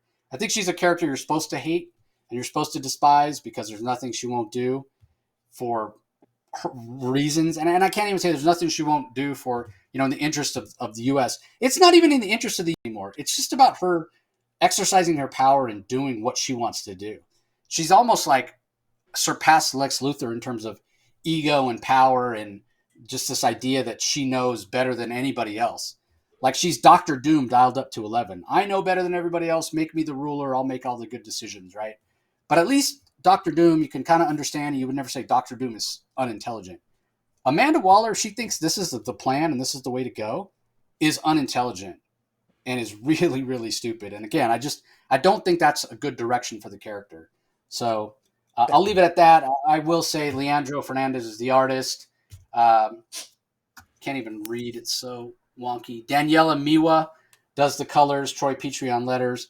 And after this story, which lasts about 12 pages, we get some one-page shots here of different characters. We get Superman, we get Hal Jordan, Green Lantern, John Stewart, Green Lantern, Shazam, Green Arrow, Superboy, Superman, Son of Kal-El, Cyborg, Doom Patrol, and Titans, and a little bit of blurb about what their Dawn of DC title is all about. So I do applaud DC for doing this and giving people an idea, if they're not picking up some of these Dawn of DC series, what they might want to pick up. The last thing I'll say is this Dawn of DC initiative has rolled out slowly, which I don't ever remember DC publish initiative before. Usually it's a line in the sand. Some event happens, they soft reboot or hard reboot everything, and it just starts over. I don't know that I like this sort of soft rollout. And they don't really feel connected. There's nothing where I could say, well, Dawn of DC is this, right? Like with New 52, you could say, oh, well, it's a fresh start, a jumping on point. With Rebirth, you could say it's a jumping on point where they're bringing in old legacy elements that they had kind of left behind. With Dawn of DC, I would have no way of describing it to people. Yeah, supposedly it's a jumping on point, but any commonality in terms of theme or story or event that's led up to this, So, as much as I love DC, I guess this Dawn of DC initiative is a little bit more of the rudderless ship that Rocky and I have been talking about for the last few months. But anyway, I'm curious to hear your thoughts. I know Sure. you're not quite the Amanda Waller hater I am, but God, Well, this makes sense for her to do this. It's asinine. Well, I hate it. I actually hope it comes to make sense, because my first instinct was, I thought this was just badly written. Yeah, you're reviewing it by saying, well, you hate Amanda Waller. I'm wondering if Joshua Williamson has just crapped the bed again on a potentially a big event, because he sure shit the bed on Dark Crisis. Now, I just finished singing Joshua Williamson's praises on Superman. He's hitting it out of the park with that, and kudos to him. But Amanda Waller's been an absolute abortion of a character since World War III. I mean, I even know Jeremy Adams himself doesn't know what the hell's going on. He was asking questions about, is whatever happened to Amanda Waller of Earth 3. I thought she's supposed to be on Earth 3. That's even mentioned here. Is this Amanda Waller even our Amanda Waller? We don't know if it is or not. It could, maybe it isn't, maybe it is.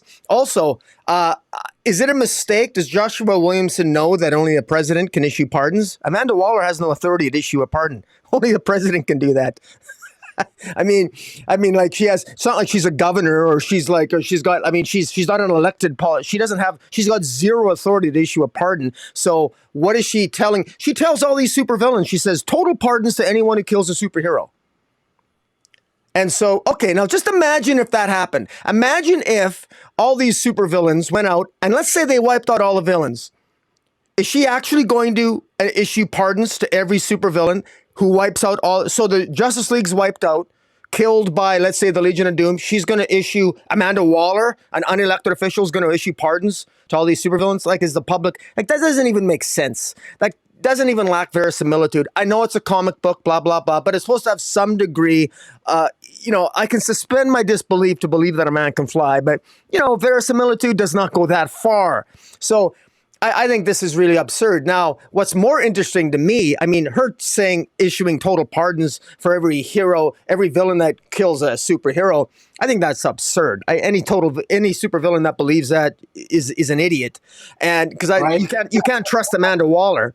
And Yeah, the one any supervillain who believes Amanda Waller may be the only person who's stupider than Amanda Waller. yeah. And to add to, now, one of the things that I think is more intriguing is the fact that she has Peacemaker obtains the Helmet of Fate from the remains on Lazarus Island, which I think conflicts, with Justice Society of America, because I think Dr. Fate, the Helmet of Naboo is currently being used just by Khalid Nafur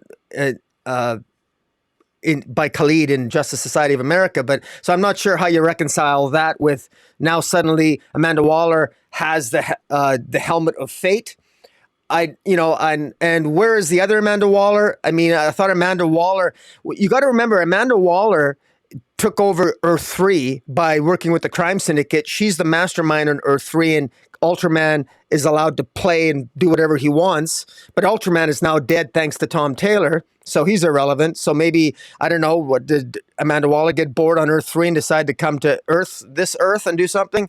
I'm not sure what's going on. Also, just as for those who are really enjoying Danger Street, the supervillain that Amanda Waller kills in this issue is Codename Assassin.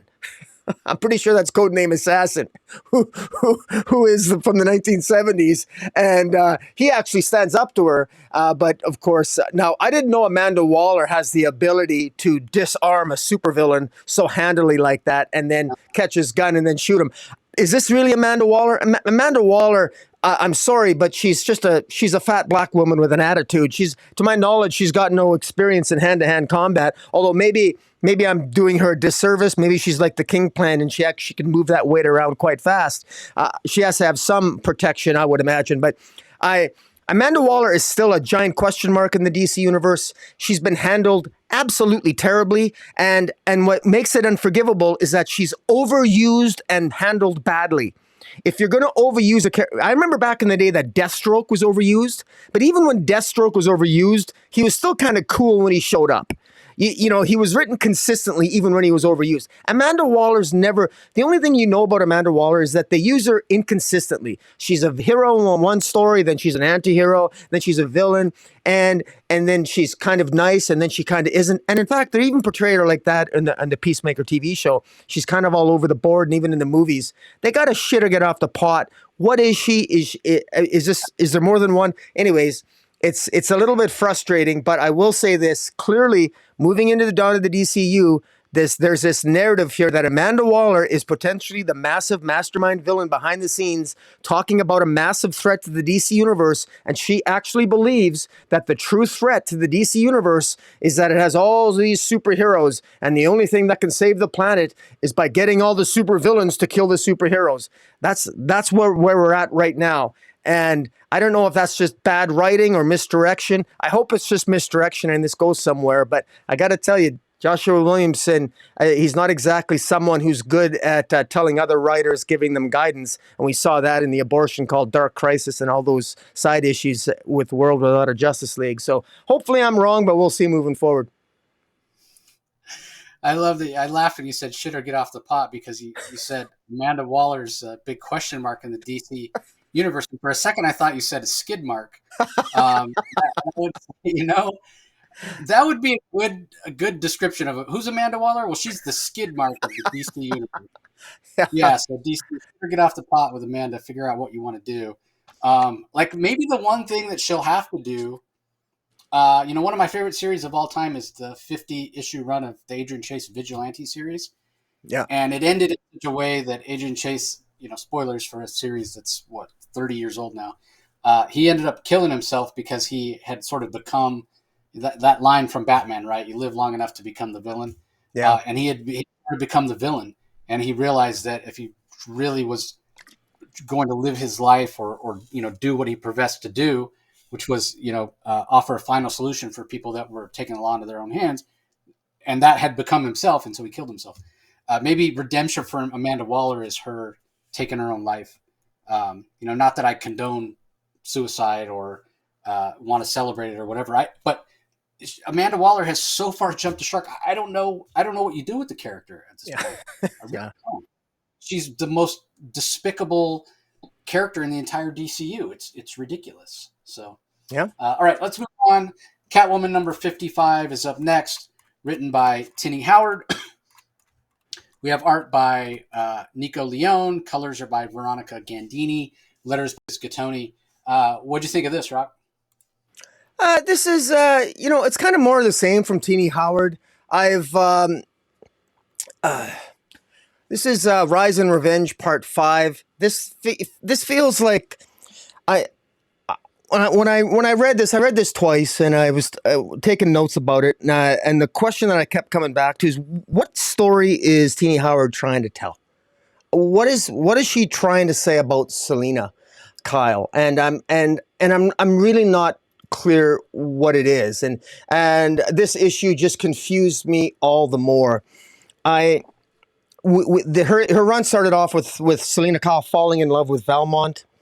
Ultimately, she falls in love with Valmont, but then Valmont tries to kill Batman, and she ends up killing Valmont. And despite the fact there was no reason why she had to go to prison, it was an established plot point that Bruce Wayne could have gotten her out of jail legally. She refused, so she goes to jail. That seems to be more of a narrative excuse just to get Selena to meet a bunch of inmates and to drag out this story. And then when Selena then breaks out of prison now, she broke out of prison last issue and now she's a fugitive. She didn't need to be a fugitive. She didn't need to go to jail in the first place. I don't know why. I I realize what that the strength of some of Teenie Howard's writing. I will give her props for the character that is the most developed is Dario Tommaso, who is the gay character who homosexuality is looked down upon in the mafia, and so he has a relationship with one of the other mobsters, and so that relationship and how it plays out and the consequences for Dario, I think it's been well written and well trotted out over the last 5 or 6 issues, or actually longer than that, but Selena's story is where it's just been lost on me because I don't feel it's realistic. I don't think that Selena would I don't think Selena would necessarily lose as much sleep as is being suggested here by killing Valmont. I don't think she even needed to kill Valmont. I thought it was out of character for her to let herself go to jail. Why would she do that? It never made sense why she went to jail. It also never made sense to me. You would think that she'd want revenge on Punchline. Last issue, Selena seemed to almost befriend Punchline and let Punchline go. It just doesn't really make a lot of sense. And in this issue, she gets out and she talks to Iko Hasegawa, who is the other Catwoman, and basically asks Iko to give up the mantle of Catwoman because she doesn't need to wear a mask when she's Iko. She's like the godmother. She's got her own agency in her own right as the head of the Hasegawa crime family, and so she wants Iko to let her be the Catwoman. Even that, Selena, I don't think Selena would ask. Selena would say, "I'm Catwoman. Take the costume off." Teenie Howard has tried to soften up Selena. Selena is harder than this. I view Selena as Selena's a thief. Selena's a thief, and she is, at heart, she is more on the villainous side than not. She may not be a killer, but she's not afraid to kill. And she's got a harder edge than Teenie Howard. Teenie Howard has tried to soften Selena up, and I don't think it's worked. It's not believable. I just don't buy it. And that's why I don't mind some of the characterizations. I was kind of curious. I like the inmates and some of the characters that we met while Selena was in prison. I think they've got potential for future use in Catwoman stories.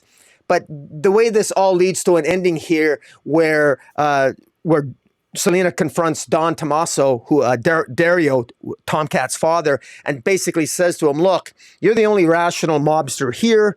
I'll tell you what I'll do. I will give you the black glove. The black glove being a connection that you can fence goods through, and that we met in previous issues. I'll give you connections to the black glove, and even though you'll lose some of your power in Gotham, you'll gain more money because you'll have a more streamlined fencing way to fence your stolen property. But because you're the most, Don Tommaso is not as irrational as the Black Mask, who's causing all this chaos, and some of the other members of the other crime families. So Selena shows that she definitely knows how to manipulate mobsters. She knows how to play them. She knows how they think. So in that respect, I like what Teenie Howard's done in that plot point, which is interesting. And so I like how she has Selena show her intelligence in understanding the mafia and understanding the underworld of Gotham, even arguably more than Batman does. But I don't like, it didn't work for me. The whole prison angle, why she ended up going to prison, the whole Valmont thing, it just didn't work. It didn't really feel believable to me with the Selena that I think I know as a reader. But so I got mixed feelings about it. But I want to give Teenie Howard props she thinks big, man. I got to give her props. She's not afraid she's thinking big, and she goes for it. And she has made me sort of reevaluate Selena Kyle. Even though I don't necessarily agree with her interpretation, I can't say I haven't been entertained, and even really entertained at different parts of this narrative. So what about yourself? Yeah, I agree. She definitely has softened Selena, and I sort of understand it, right? Like Selena, the fact that she killed, I sort of take it to the fact that, okay, she killed Valmont, who she had feelings for. Yeah, Selena's a taker, And even though she's in love with Bruce, she never claimed to be in love with Valmont. It was more kind of a lust situation and a kind of a situation of convenience, having intimate relations with him because he was there and she could be with him when she couldn't be with Bruce. And then to have to, when she came put to the choice of Valmont or Bruce, she kills Valmont. Obviously, she's going to choose Bruce over Valmont. But I think based on the relationship that she's had recently with Bruce, whether you agree with what Tom King did in his Batman run or not, Selina has leaned more toward her heroism recently in her characterization in DC. So you can see how she would be carrying around some guilt for what she did to Valmont. That's been expressly put forward by Tinney in her run. So I sort of take it if there's any softening of Catwoman, if there's any sort of second guessing, she doesn't quite have that swagger and that confidence that we've seen her have in the past. It's sort of the fallout of the choice that she made. Now, whether I'm reading too much into it, I'm giving too much creative team, I don't know, but that's how I'm sort of taking it. Because I do agree with you. Selina's somebody who takes what she wants, doesn't apologize for it, and doesn't really have much self-doubt. That's not what we're getting. Seeing Selina sit on the floor of her apartment, feeling sorry for herself, that's not the Catwoman that we're used to seeing. So I'm okay with doing that as long as eventually we're going to return to status quo. But it's a way of pushing the character and exploring new aspects of the character. I mean, I'm all for, I've gone on record many times as saying I'm not a fan of the Batman Catwoman relationship. So I'd be, perfectly fine with moving away from that, really putting it in the past, because like, where is that relationship right now? Right. Like you can't really say. It's sort of like, okay, put a pin in it. And we'll get back to it. They've both agreed they can't be together right now, but who knows what the future might hold. But it's sort of like, in a way, people are holding their breath, waiting for them to eventually get married. I mean, as much as I love Tom King, I just think that was a mistake to even hint that they ever would settle down. Like, I just don't like Selina and Bruce together. It's like it's this forbidden fruit that should never be attainable. Because then once you do, then what, right? You have nowhere to go. You've painted yourself into a corner, or written yourself into a corner in this case. So yeah, and hints of them getting married in the future, whatever. I just don't like it. I don't care for it. I mean, could you really imagine like Bruce and Selina having like the Peter and MJ sort of relationship? Just, well, well, right just now, Marvelites are quite upset with Marvel with what's going on with Mary Jane and Spider-Man, from what I yeah, understand. So, yeah, 100%. But you get what I'm saying. Like yeah, back I in the do. day when they were, Yeah, yeah, it just doesn't work. So yeah. anyway, let's move on. Flash number 799, last issue before 800, last issue before Jeremy Adams' final issue. This is written by Adams. We have art by Fernando Passarin, Eau Claire Albert, and Wade Von Grobinger, and Tom Derenick. Colors by Matt Herms and Pete Pantazis. Letters by Rob Lee. Assault on Eternity. Yeah, this is a lot of fun. What are your thoughts? Man, I had my favorite character in this entire issue is Omega Bam Man. Oh my God! This was such a fun issue. I was reading this at the office when I should have been working. I should have been working on on a client's file, but I was reading this issue and I was just laughing out loud. This is Wally West, Mr. Terrific, Hour Man, Gold Beetle, Phantom Girl, and Omega Bam Man, traveling to the Palace of Eternity to defeat Granny Goodness to rescue their Linda and Wally's newborn child by the name of Wade, named after Mark Wade, as a tribute to Mark Wade. And and it's absolutely, the action and the fun in this issue is just, it's insane. There's Mr. Atom, just giant Mr. Atom fighting this giant gorilla, and Gold Beetle and this Omega Bam Man, that wrestler character. I mean, he loves the action. He goes, every time he sees action, he goes, outstanding. And I just imagine this exaggerated wrestler type character, they're basically about to go into battle against these giant intergalactic, Mr. Atom and this gorilla creature, to fight them while Wally and Mr. Terrific go toward the Palace of Eternity, and Gold Beetle and Phantom Girl and Metamorpho and this Omega Batman use Plastic Man to slingshot themselves into battle, and it's insane, and it's so much fun. And you know, once this Mr. Atom is defeated, and I have to say, like, when this Omega Bam Man and Gold Beetle are fighting this giant gorilla, whatever the hell it is, and Mr. Atom, they're not even showing the act. They don't actually show the action. It just shows the expressions on the faces of Metamorpho, Plastic Man, and Phantom Girl, saying, "Did he? I've never seen that before," and they're describing things, and so obviously the action is quite intense, and even though we're not privy to the action, they're actually telling us what the action is through those characters as opposed to showing us, which is a potential criticism, but it does so with humor, because Gold Beetle is having so much fun, Omega Batman is having so much fun, and the biggest laugh I got is when at the end suddenly the Anti-Monitor shows up. And like, if an Anti-Monitor shows up in any comic in the DC universe, you know that you're in trouble. You're probably going to die. But what is the reaction to Omega Batman when he sees the Anti-Monitor? He just screams out, "Outstanding!" He's absolutely ecstatic. He gets to fight the Anti-Monitor, and even Gold Beetle's excited. And oh my God! Meanwhile, Metamorpho, Phantom Girl, and Plastic Man, you can tell they're absolutely petrified. But I had so much fun reading this, and I was living vicariously through this Omega Batman. And I gotta tell you, man, kudos to Jeremy Adams for making me smile and laugh out loud as I'm reading this. And while that's going on, those are my favorite parts of the issue. But then, of course, we got Wally West himself and Our Man and Mr. Terrific. There's huge revelations in this issue. Huge revelations. They rescue Wade. They defeat Granny Goodness, and Granny Goodness has other children that she had kidnapped and was raising and training. And perhaps one of the biggest revelations is that she's kidnapped these children. One was a child that was a Lord of Chaos. Another child she stole from in the midst of an undersea attack, so we don't know the origins of that child. And there's one of the children is revealed to be the son of Mr. Terrific, who was actually taken from his mother's womb, which is a huge revelation. Good night. It's a huge revelation, and it's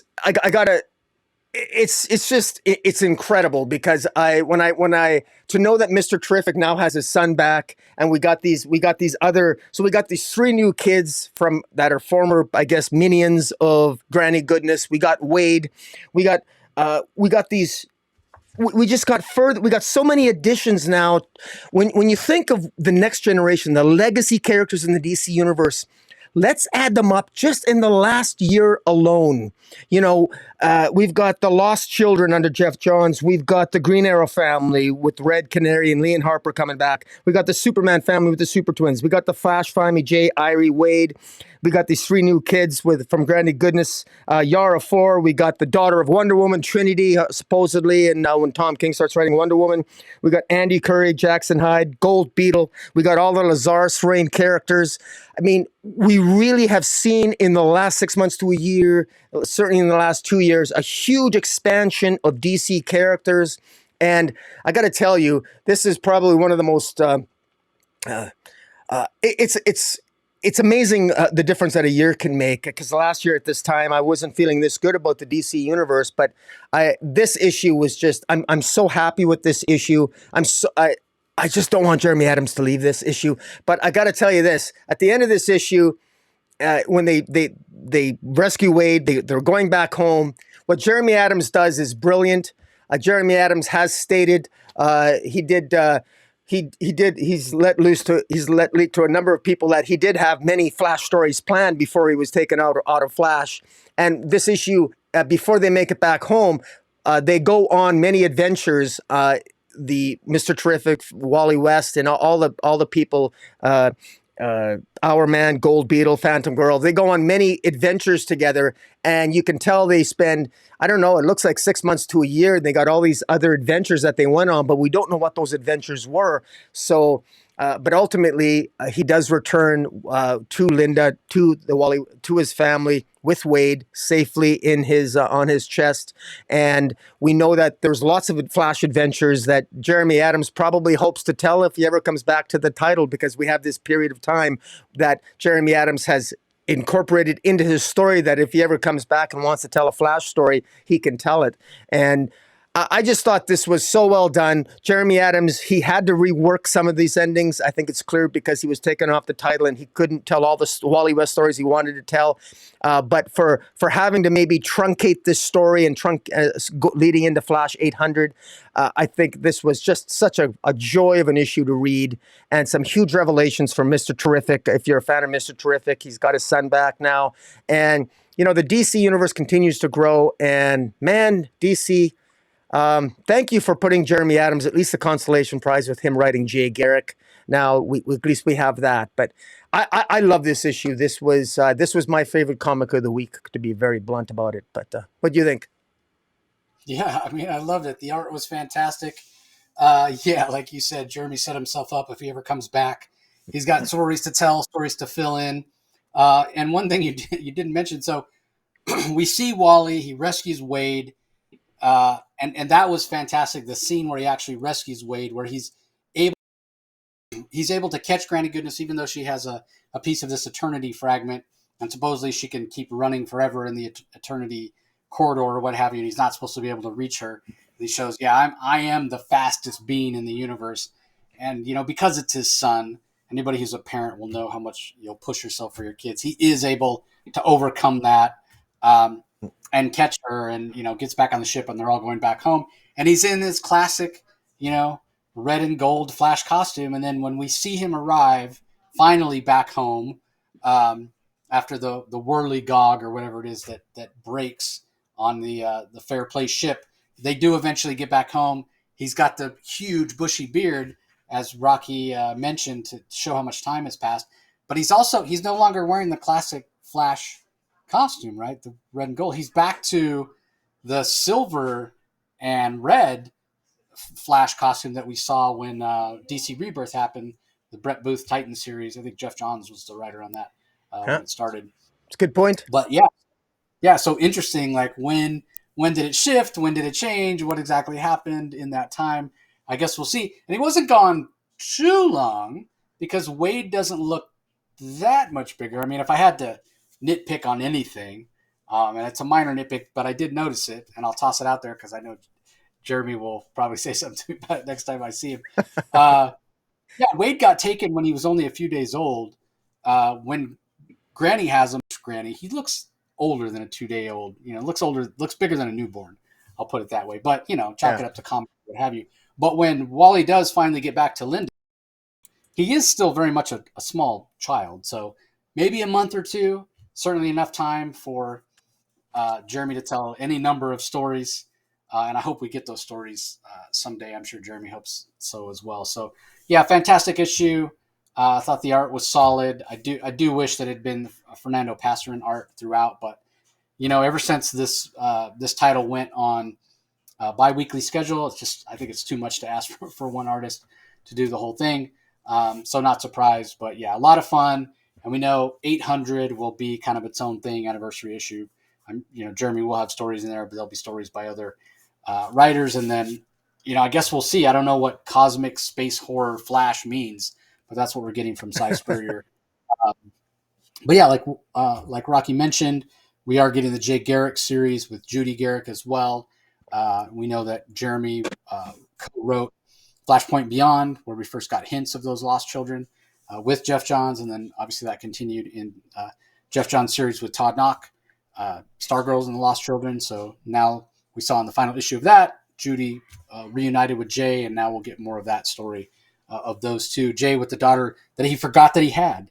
So excited to have that. And as much as I'm excited for that and happy for Jeremy that he's going to get to tell that story, I'm more excited about what his Green Lantern run has promised based on the first issue. So we'll see how that plays out as well. All right, up next we have Batgirls. This is written by Becky Cloonan and Michael W. Conrad. Robbie Rodriguez on art, Rico Renzi on colors, Becca Carey on letters. We've said this before with Robbie Rodriguez taking over the art duties. It feels a little more like the art matches the aesthetic in terms of how mature this story should be and what they're really going for. I really feel like over the last 3 or 4 issues, Batgirls has really started to hit its stride. Go figure that it's becoming really enjoyable and something I look forward to reading right when it's about to be canceled. I think that the whole creative team has finally found the right balance between exploring the inexperience of these Batgirls, even if it doesn't 100% make sense, because Cassandra Cain has been around for a long time, and she shouldn't come across as quite as young and inexperienced as she does here at times. Stephanie Brown, sure, because she was never actually trained, at least not to the extent certainly that Cassandra Cain was. And Oracle is Oracle. Barbara Gordon knows her stuff and is kind of the mentor for these two. But I'm intrigued by sort of the societal and social aspect of the Batgirls here, how they've sort of got their neighborhood of the Hill to sort of stand up for them in this issue and say, hey, we're all Batgirls with these snipers that are out there killing people and saying that they're doing it because the Batgirls put themselves above the law. They want the Bat turn themselves in. Uh, Barbara Gordon Oracle creates a deep fake video to show Stephanie Brown and Cassandra Cain turning themselves in, and the people, the citizens, the inhabitants of the neighborhood of the Hill take it upon themselves to go out to the streets and protest, saying, "We're all Batgirls. They're here. They're a good force. We need to, find these snipers and take them out. They're the bad guys, not the Batgirls." And I enjoy that aspect of the story. I also enjoyed seeing Batman show up and talk about how proud he is, how far these Batgirls have come. Because despite any sort of creative hiccups or sort of wonkiness in tone, we have seen growth for these characters throughout the series. And I do, in a way, feel like it's a little bit of a wasted opportunity. Like if you had put a really if you'd put an artist on, it doesn't even have to be an A-list artist, but if DC had decided to put an artist on this title that was just more house style, because even Robbie Rodriguez is not really in the house style of DC, but if you'd put an artist that was more in the house style, I think this series would have been a lot more successful. I think it would have found its footing much quicker. It really sort of floundered for like the first 6 or 8 issues. Like think back to the Bondo car and how wonky that felt, and Yeah. yeah, it really struggled to begin with, and it wasn't surprising to hear when it was canceled, and it's too bad because clearly there's something here, but whether or not they'll bring it back or what Batgirl title we may have coming up later down the line, I don't know. Um, but probably best to kind of put this one out to pasture. But at least it's going to end on a high note. So, what are your thoughts on it, Rocky? I don't have much to add. Yeah, it's gotten slightly better, not much better, slightly better, and it's because of I think the art. It's actually, uh, I guess an editor finally decided to borrow somebody else's IQ and figure out, oh well, why don't we have these adult characters actually drawn to look like adult characters and not have a children's artist draw this comic book, uh, and it's made a world of difference. And tone and art matters. And boy, if you want to have an understanding of just how catastrophically uh, bad a poor combination of writer and artist is, just read the first whatever 15 issues of Batgirls. Wow. But I like this. This was a better issue. It's nice that the Batgirls, Cassandra Cain and Stephanie Brown, they've grown in their relationship. They've as roommates and as fellow allies. They've fought. They've taken out a number of villains in this brief like 18 issue run, and it ends with there's this a CC character that's likely the gunman who wants them to basically give up being Batgirls and Not really sure. Oracle has a plan. She, like you said, she used deepfake technology to try to orchestrate the so-called arrest or the surrendering of the Batgirls to take them off the playing field. But unfortunately, this Grace O'Halloran, who likes the Batgirls and wants to support her, she's doing a parade day to salute as a tribute to the Batgirls. Unfortunately, that's likely going to call out the gunman, and we don't know who the sniper is, but it's likely that Grace's life is in danger, and we're gonna see it play out next issue. But I mean, better late than never. But at least this series will go out on a higher note than it began. Yeah, fair enough. All right, up next we have Titans #1. This is written by Tom Taylor. Art is by Nicholas Scott. Colors by Annette Kwok. Letters by Wes Abbott. What'd you think of this? Okay, just a moment here. Yeah, I was disappointed with this. I thought I think Tom Taylor is. I was scratch that. I wasn't just disappointed with this. I was very disappointed with this. I thought this is and even though everyone who listens to us knows that we talk spoilers, this is a fairly big spoiler. But at the same time, I can't believe I'm going to say this, but I really didn't care for this. There was. This felt so derivative, so blah to me. It starts off with Wally West. He's been shot in the heart and he's going to die. And at the end, I guess he's dead. So Wally West is dead. So I guess Tom Taylor, somebody said, nobody can treat Wally West worse than Tom King did in Heroes in Crisis. And Tom Taylor said, hold my beer, matey. And there you go. And so, yeah, we got this. This feels so forced. This feels so ridiculous. Most of this issue is utterly boring. It's so boring. Beautiful art by Nicola Scott. Beautiful art, but utterly boring issue. I can't believe how boring this issue is. It's clearly all set up, and it doesn't need to be. Who needs a setup issue for Titans? This feels so small. They're supposed to be, and then we get a tease at the end of the issue that Brother Blood's going to be the next issue. Did Tom Taylor miss the memo? That they're supposed to replace the Justice League. They're not replacing Young Justice. They're replacing the Justice League. So give them an A-level threat as a villain. But no, we're supposed to look forward to Brother Blood. Come on, man. This is Titans, but they're supposed to take on A-level threats. And this feels so small to me. And I'm just so disappointed. And I mean, again, the art's beautiful. We get a beautiful new Titans Tower in Bloodhaven, built upon the same spot where the Bloodhaven Penitentiary used to be. We saw that play out in Nightwing. But unfortunately, my worst fears have been realized in this first issue, and that is that this is all. Again, there's some character moments here that are really good, and I can throw compliments that he understands these characters. But this is Titans are supposed to replace the Justice League. We need a really good plot. We need a good plot. And frankly, there was already a DC cartoon that dealt with how Reverse Flash was shot and killed, and he stayed alive after being shot at Flashpoint for a very long time. I already got in my head how Wally West is likely still alive. I don't believe for a second that he's actually dead. Of course he isn't. But it actually pisses me off because there was that rumor for the longest time that Tom Taylor wanted to write The Flash. And I don't know, all of a sudden Jeremy Adams is not writing The Flash. And of course, Tom Taylor wants to kill him off in Titans. And so, well, we know who has the exclusive contract and who doesn't. And it just, that's me engaging in conspiracy theory, by the way. I don't know any of that. I'm just like throwing that out there. But this is why this whole thing just sort of like rubbed me the wrong way. And just such a contrived, pathetic action scene where they're fighting a giant gorilla at a nuclear plant. And then Peacemaker shows up and offers them, he says the president wants them to work for, offering them a job with the president because the president wants the Titans to work for the government. Come on. When it's really Amanda Waller. Well, I'm sorry, is Amanda Waller president? I mean, I just, who's the president of the DCU? Is it Donald Trump?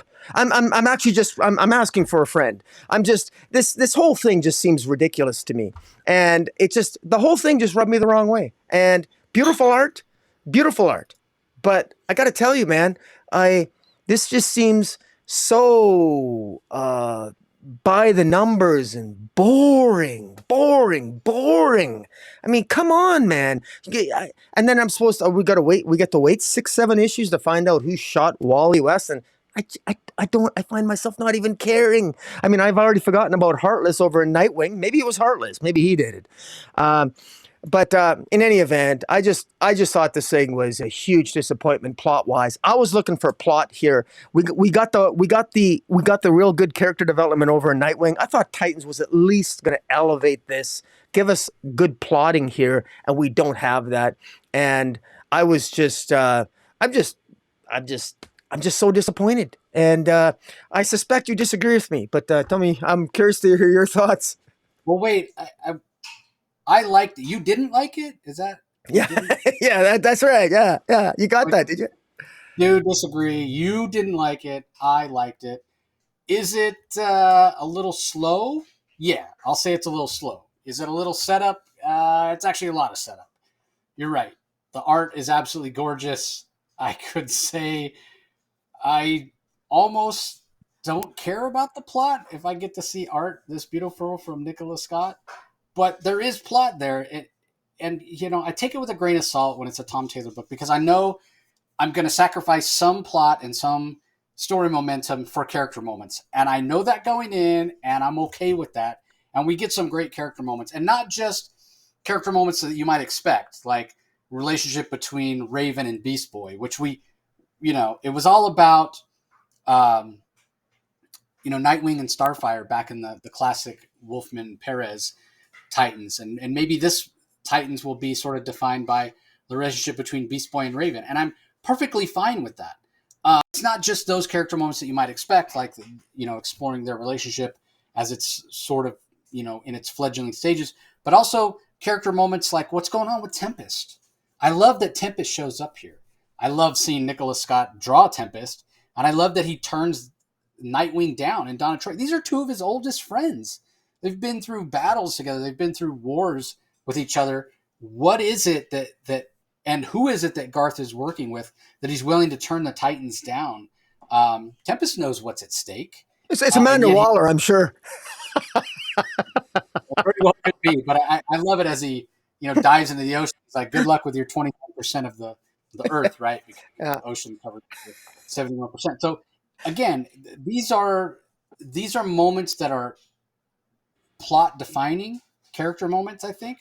But we just don't have the context for them. So you read this thing, 6 issues down the line, 7 issues down the line, and you may come to realize there's more plot here than you thought. But yeah, we know Wally West is not dead, 100%. But I'm still interested in the mystery of it. As long as it doesn't drag out too long. We talked about that a little earlier in the episode. Um, but yeah, I enjoyed this. Was it a little bit of setup? Actually, it was a lot of setup, like I said, but to be expected. And them fighting Titanio, I thought was fun. I can't remember the last time I saw Titanio, giant rat looking thing. Um, and yeah, I thought it was fun. I thought it showcased the abilities of Cyborg really, really well. The abilities of the Titans themselves, how formidable they are.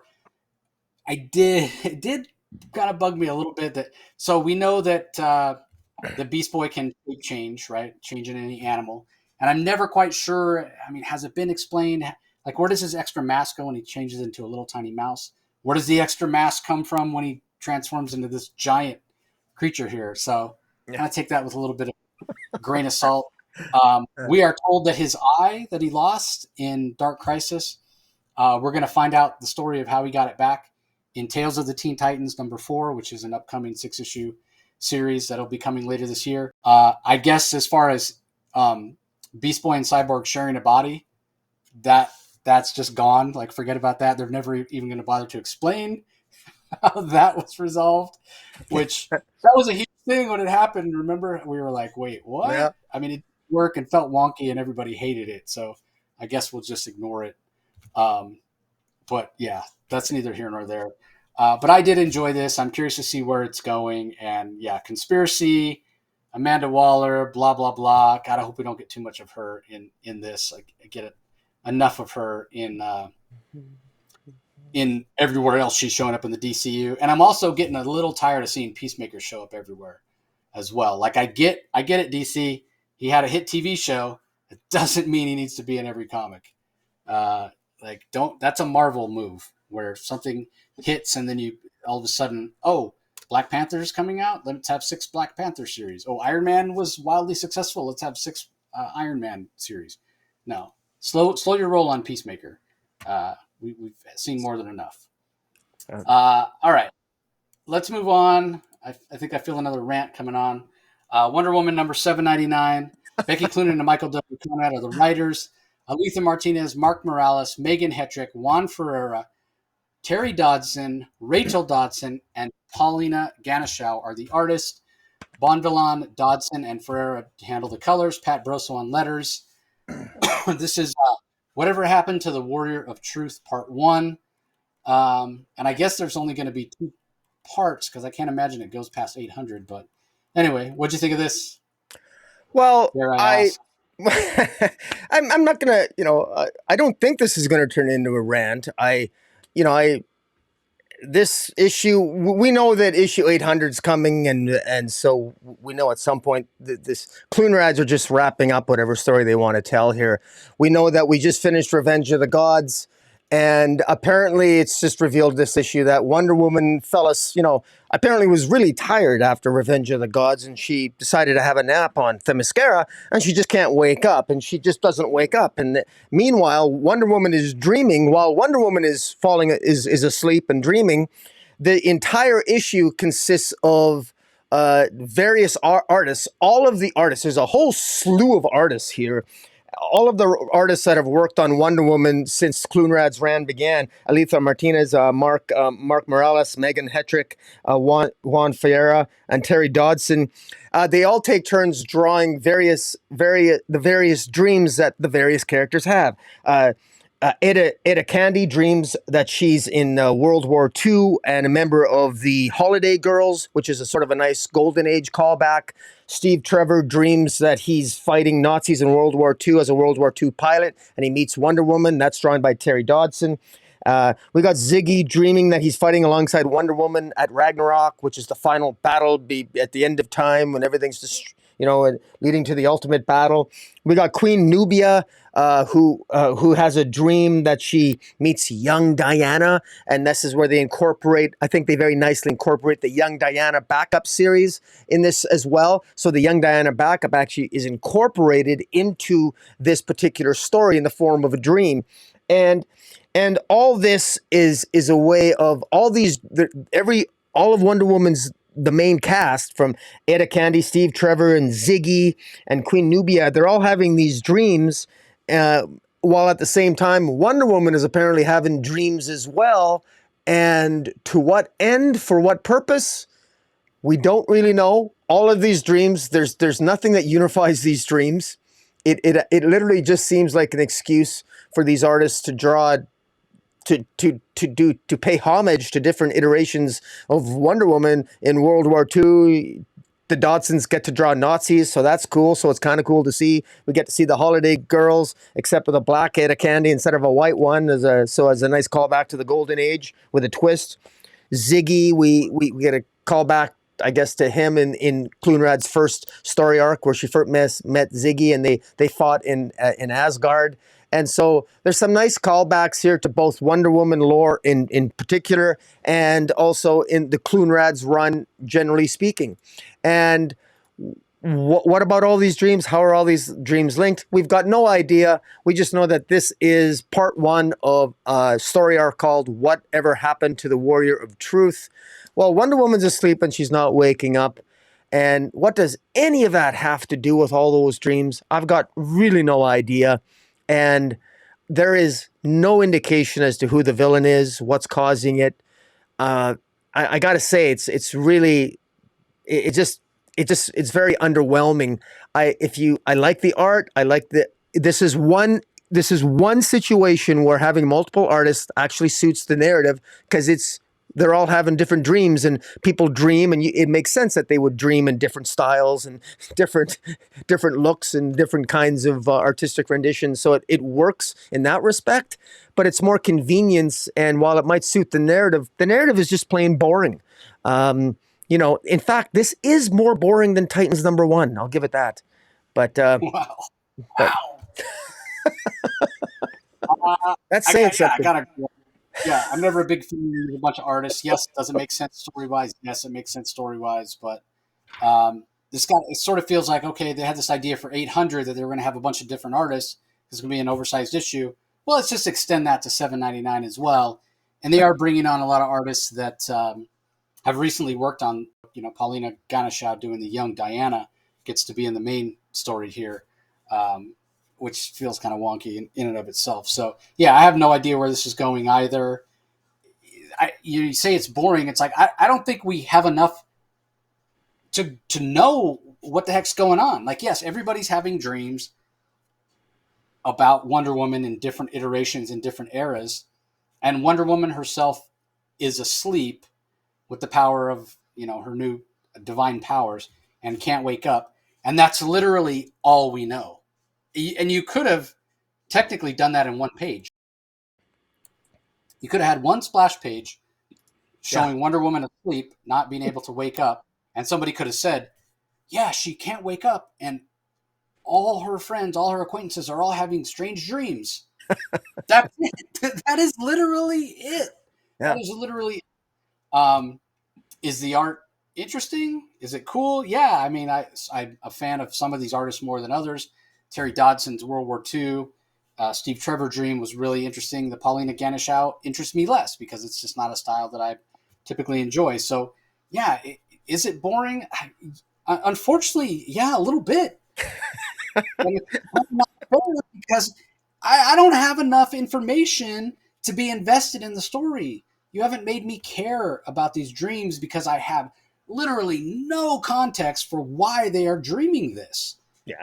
So I don't know. I mean, the one on YouTube, Rocky's got the Juan Ferrer pages. I'm a huge Juan Ferrer fan. It was great to see him drawing Wonder Woman, and she's alongside Siggy. They're fighting at Ragnarok, end of the world, like Rocky was saying, and it's fantastic, especially at the end where they defeat. I guess it's a frost giant, and they're kind of standing on on his head as he's kind of laying there defeated.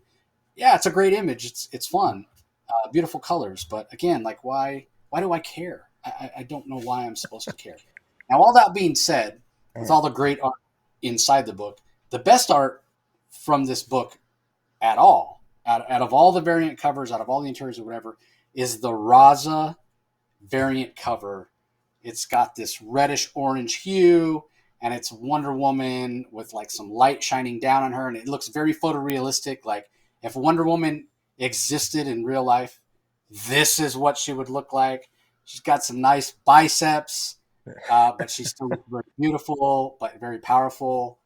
Uh, this might be one of the best Wonder Woman covers I've ever seen. It is far and away the best cover, and God, it's just amazing. Like I might have to. It's so good. I might have to buy 2 copies of it. It's so fantastic.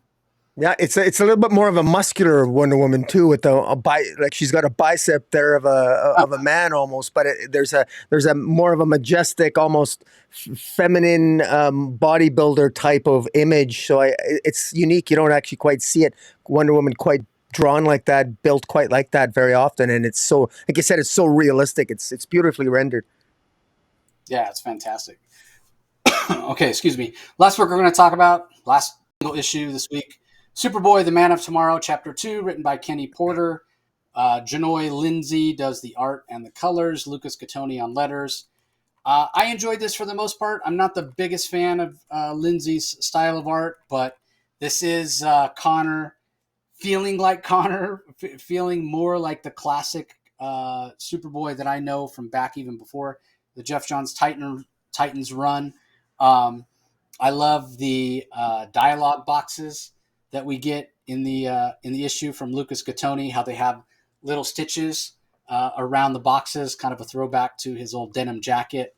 And I just thought it was a lot of fun. I love the voice that Kenny Porter is giving Connell, and this idea that He's out on his own. It's what he wanted. He's stepping up, but there's still a little bit of swagger, a little bit of arrogance, and there are times where he's put in his place by his circumstances. So it's a good balance. For somebody who's been around as long as he has, there might be some Superboy fans out there who might say, "Well, he knows better than this. He should be more mature, more experienced." That very well may be the case, but I haven't read a lot of that sort of version of Connell, so I can't speak to that. What I can speak to is this is new reader friendly, and for someone like myself who isn't heavily invested in that Jeff Johns run of Teen Titans, where it's the black T-shirt and jeans, Superboy, that this is working for me. So I'm really curious to see where it goes. I like the fact that he's out in space doing his own thing because he's 100% right. He is redundant on Earth between John Kent and Kara and the super kids or whatever they're calling them, super twins, the kids from Warworld who have Kryptonian powers as well. So yeah, get him off of Earth, get him out on his own, introducing some new characters and what have you. Kenny Porter gets a chance to show us some of the alien races in the DC universe, of which there are plenty. So that's a lot of fun as well. So I'm really enjoying this so far. What do you think, Rocky? It's I think it's okay. It's I think it's a little bit dare I say predictable, but at the same time, I this does remind me of the classic Connor Kent that first arrived before the Jeff Johns iteration with the teen his version on the Teen Titans with just the black shirt with the red S. I I like the Cosmeteers. I think there's a lot of potential there. I think there's a lot of potential of this Cosmeteers. I love that name, Cosmeteers. These new characters, Pyra, Rotraza, and Trav. It's a classic. Last issue ended with the classic misunderstanding. The Cosmeteers thought that Connor was working for the Dominators and the Kuns, and that's actually not the case. The Dominators were actually pleasantly surprised to discover that Connor might be killed by the Cosmeteers. So there was a couple of funny moments in the issue, and Connor brings his morality that he's obviously learned from Superman to the scene. The Cosmeteers have no problem using lethal force, and Connor does help them, but he does show them in the issue that you don't have to when they befriend each other and the Cosmeteers discover and they do their research and find out, yes, this is Connor. He really is from Earth. And when they discovered that that he's on their side, and then they learn from Connor that, you don't need to use lethal force. And Connor steps up to the plate. And by the end of the issue, he is probably a little bit more of a leader than he was at the beginning. And it's clear that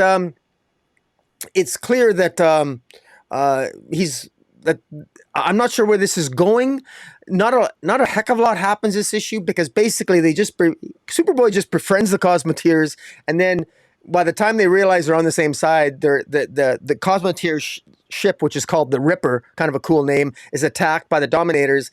And I like the fact that his telekinesis ability, Connor uses it as a shield to protect the ship so he's actually the shield that is protecting the ship from being destroyed from Dominator attack. And so I thought it was kind of cool. I thought it was, I think Kenny Porter was,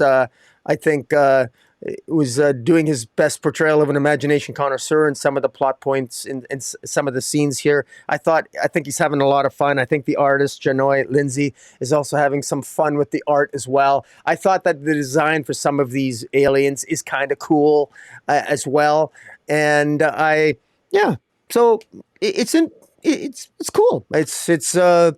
I actually like the idea. I do think Connor Kent is a redundancy. I think a lot of Superman characters are a redundancy, quite frankly. But Connor Kent, I kind of like the idea of keeping him out in space. Have him be the space Superman. Have him have fun out in space and team up with Lobo and have some fun. Yeah, that's what I'd like to see. But in any event, it's not bad. Not bad. Not my favorite of the week by any stretch, but Kenny Porter, he's a young up-and-coming writer, and he keeps getting better, and he's slowly paying his dues at DC, as he should, and looking forward to what he has to write in the future.